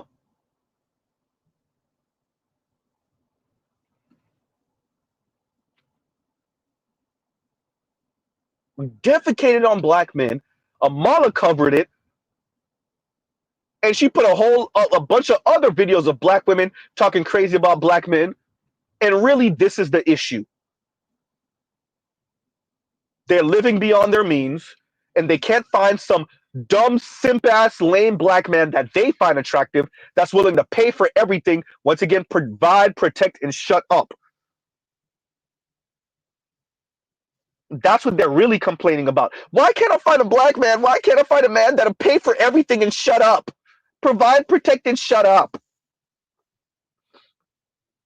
And so they go around talking about how great white men are and how they're going to find them a non-black man, white man,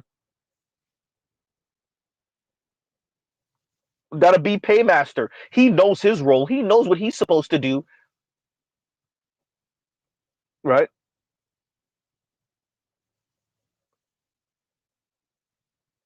Huh?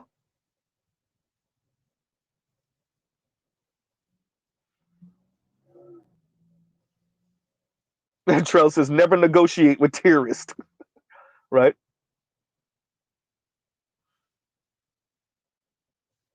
Wow. Calvin says, Z, can you say train tracks? Train tracks, train tracks, train tracks.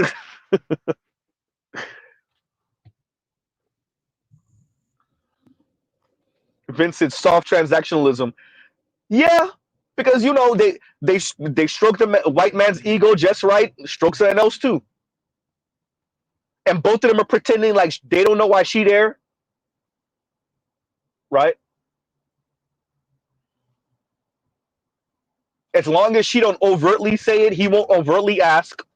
And even if you overtly ask, the whole game is no. I'm gonna lie to you and tell you no, no. You're just right. And I used to date black men. And they were so horrible, and they didn't know how to do this, and they were just so horrible, and they were raised by single moms, and they didn't know how responsibility and real manhood, and yawn.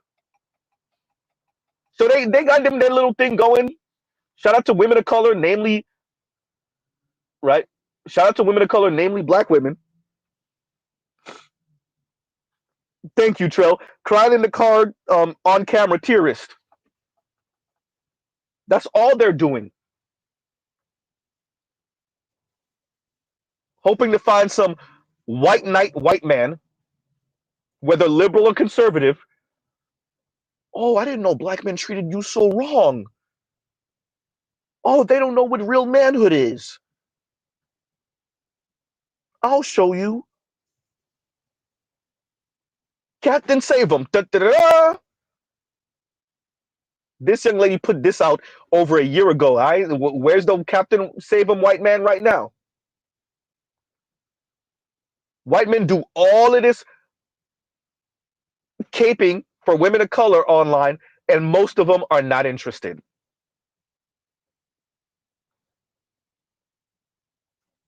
That's the fascinating. All of this caping they do for these black women, using black women's angst at black men, anger at black men, to get off their little racist one-liners.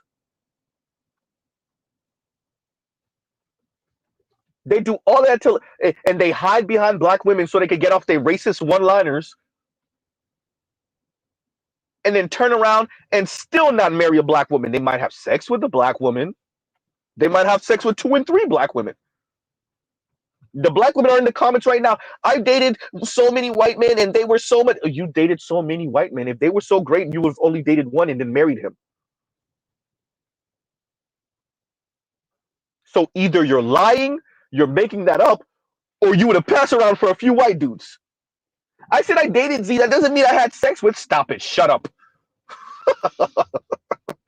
Love lying to our faces.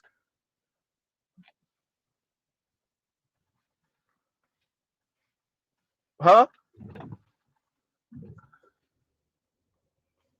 Dated so many white men, and they knew how to do this, and they knew how to do that, and they knew how to be real men. But yet you said you dated how many white men?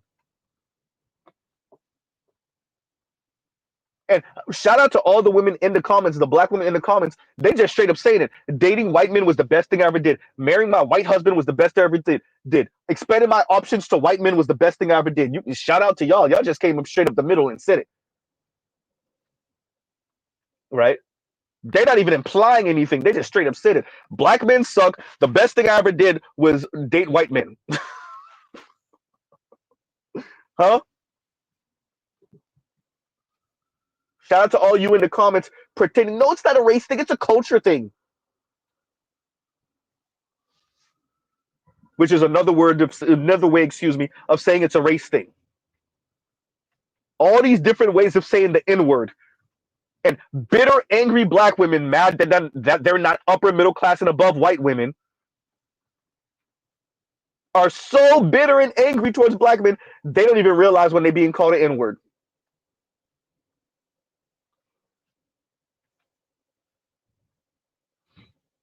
If they're talking about culture and black people, they're calling you the N word. If they're talking about IQ and black people, they're calling you the N word. Huh? If they're talking about single motherhood, yes, you heard right. When we say single motherhood and when they say single motherhood, we're saying something different. If they're talking about single motherhood, they're calling you the N word.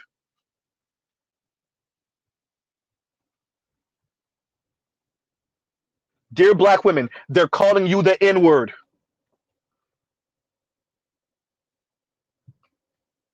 Huh? If they're talking about your weight, black women, they're calling you the N word. If they're talking about hairstyles, black women, they're calling you the N word. Yeah, but you black men do it too. We're not calling you the N word.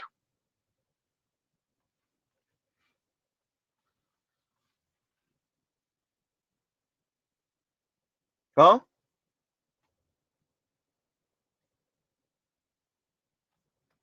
But once again, black women want to beat up on black men so bad and speak about how horrible black men are so much that they just allow for these dudes, these non-black people, to get off the N word without actually saying the N word.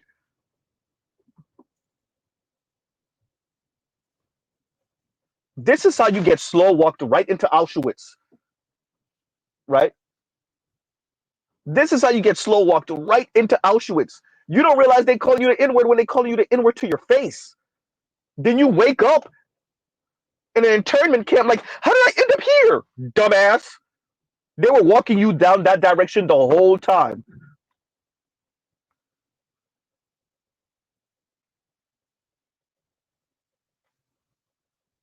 And Freddie Dorsey says conservative, gay, yeah, it's a thing. Conservative, gay, and black, yeah, it's a thing. And they getting views. The particular dude I'm thinking of right now, yeah, no, he yeah. I can't remember the dude's name, but yeah, there's a couple of these guys actually,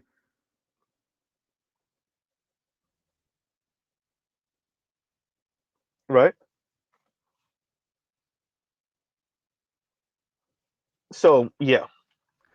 So on that note, everyone, I just want to cover this. Wow, we're 3 hours in. Okay. Y'all go ahead and check the links in the description box. Um, I still don't think I did it so much justice. Even after 3 hours of talking, Z, I know. Um, check out the links in the description box, and you'll see the thread I'm trying to weave here. Um, where we have women getting evicted, women struggling, women talking about their financial struggles. And there's, like I said, there's more links that I'm thinking of. I just don't know the title for those videos that I want to add. So shout out to the replay gang. Y'all might get more materials than everyone else. If I could remember them, or if I could just somehow magically fall onto them. Sometimes you go down a rabbit hole, and the next link is like, yes, that's what I was looking for. So maybe not. Um, but yeah, black women telling you like, yo, they're not doing well financially, and complaining about inflation and complaining about barely making it, and that's where this mythical magical white man thing come from. It's once again, it's a way to try to gaslight and encourage black men to be the mythical magical white man, and it's also appealing or trying to beg the mythical magical white man to save you, right? So, right, and we'll see. We will see.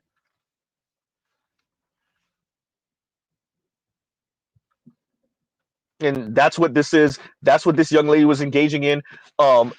And a year or so later, here she is talking crap about black men in her car with her child in the backseat.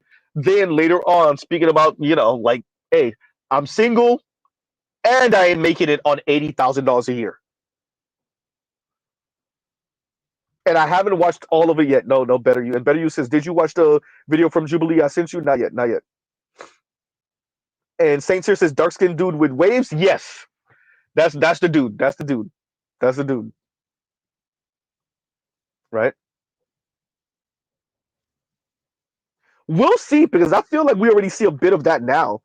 Now that you got a couple of women coming off the swirler divester stupor, and they done dated a couple of these guys, or even have been married to a couple of guys of these guys, it's not as loud as the swirler divester talk yet, but it's going to be fascinating watching as we see the rise of black women who are on the other side of divorcing white men and Latino men. And let's see how white men and Latino men respond to that.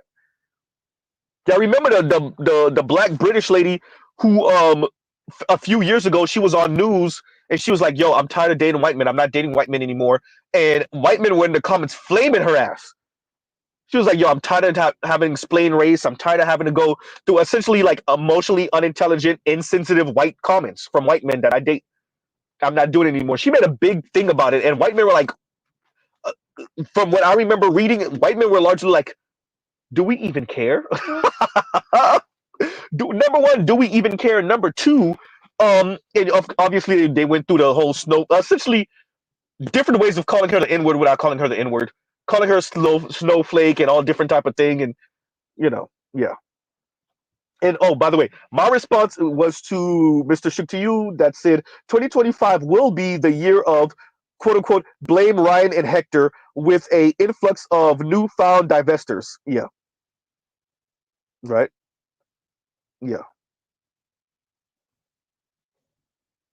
exactly. Global free agent. They won't save them. We just don't live in that world anymore.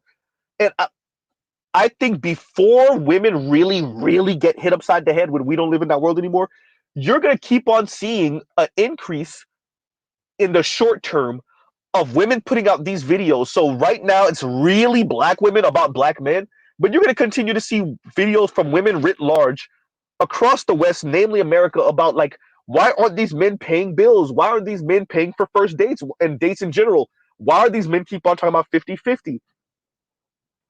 And I would argue second wave feminism plus female empowerment, and now that we're in the era where 40% of women earn more than their male counterparts, women haven't really gotten into their mind, generally speaking. Most women haven't gotten into their mind. That means that the era of hypergamy is largely dead. The era of hypergamy is largely dead. Does that mean that your average woman might not end up with a man that earns some two, three, $4,000 more than her a year? Yeah, but you earning 45,000 and you looking up on a man that earns 150, 200, that's the era of that is dead. It's dead. For the most part, for most women writ large in the West and in America, it's dead. And hypergamy can't work in a system of equality. Period. You can't have equality and hypergamy simultaneously.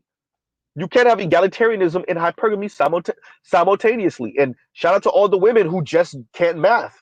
You can't do the math. So I would argue you're going to see an uptick in women writ large, obviously black women also complaining about this. Well, what do you think?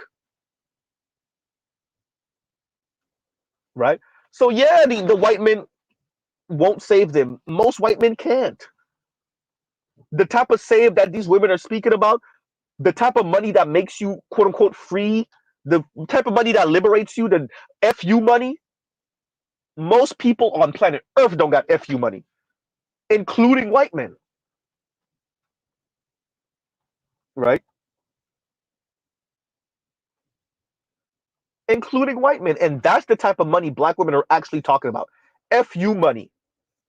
I could be an a-hole. I could leave the my hotel room upside down. I could be an a-hole to the waiters at restaurants. I could be rude and snarky. No, most men don't have FU money. I could be mean to random people.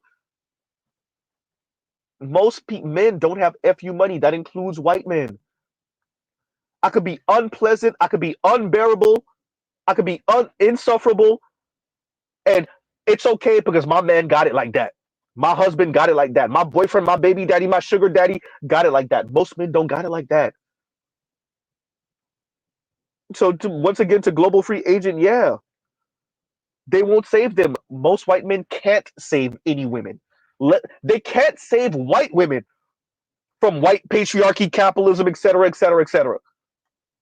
Let alone black women, right? And that's what women writ large are looking for. They're looking for a safe space and a respite from the market, from capitalism. That's what y'all looking for. Well, upend it then. Oh, y'all won't because y'all want the benefits too, though. Y'all want the nice stuff. Y'all want the cheap labor. Y'all want the labor from India and China and whatnot. You want your stuff to be at your house within a day or two. You like the Amazons of the world. Okay then. Well, if you like the pluses of capitalism, you got to eat the minuses. And the minuses says work your 50 hours a week. Ooh, goddamn, Z. You want your package at your door, right? You like Instacart, right? Well, to have Instacart, somebody got to be working Instacart. Shout out to women. Shout out to black women. Uh-oh. Welp. Huh? What you thought? You want your iPhone? Well,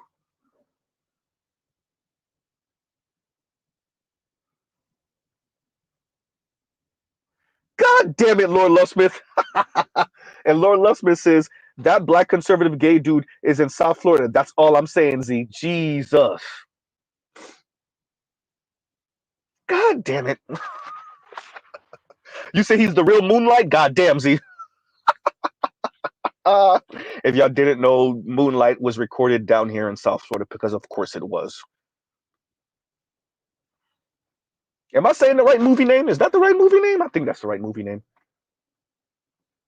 Right.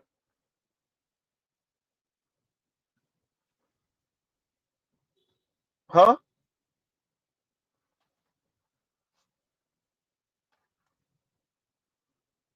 So, on that note, everyone, we will pause right there.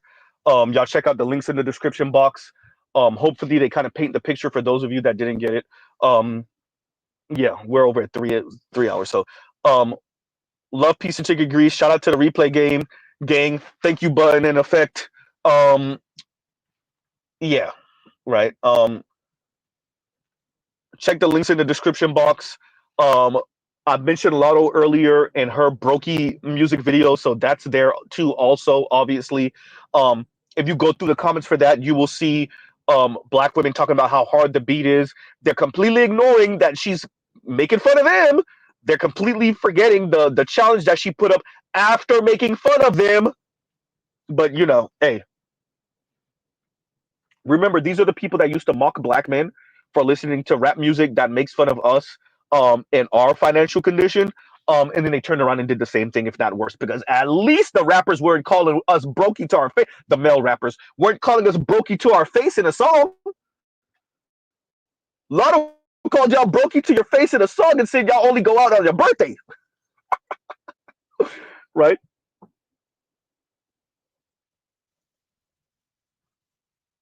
Wow. And Mr. Shook you gives us the links right here. So we'll actually pause right here for real then. Let's pause right here. Love, peace, and chicken grease. Y'all go check out other Black Manosphere content, other non-Manosphere content. The Roger Report is streaming right now. I think Dr. Thunder might still be streaming. So y'all check out those two brothers. And yeah. So we will pause right here. Love, peace, and chicken grease. Go check out other Black Manosphere content, other non-Manosphere content. Go touch some grass. And yeah, Mr. Z out. All right, y'all. Y'all have a great rest of the day. Mr. Z out.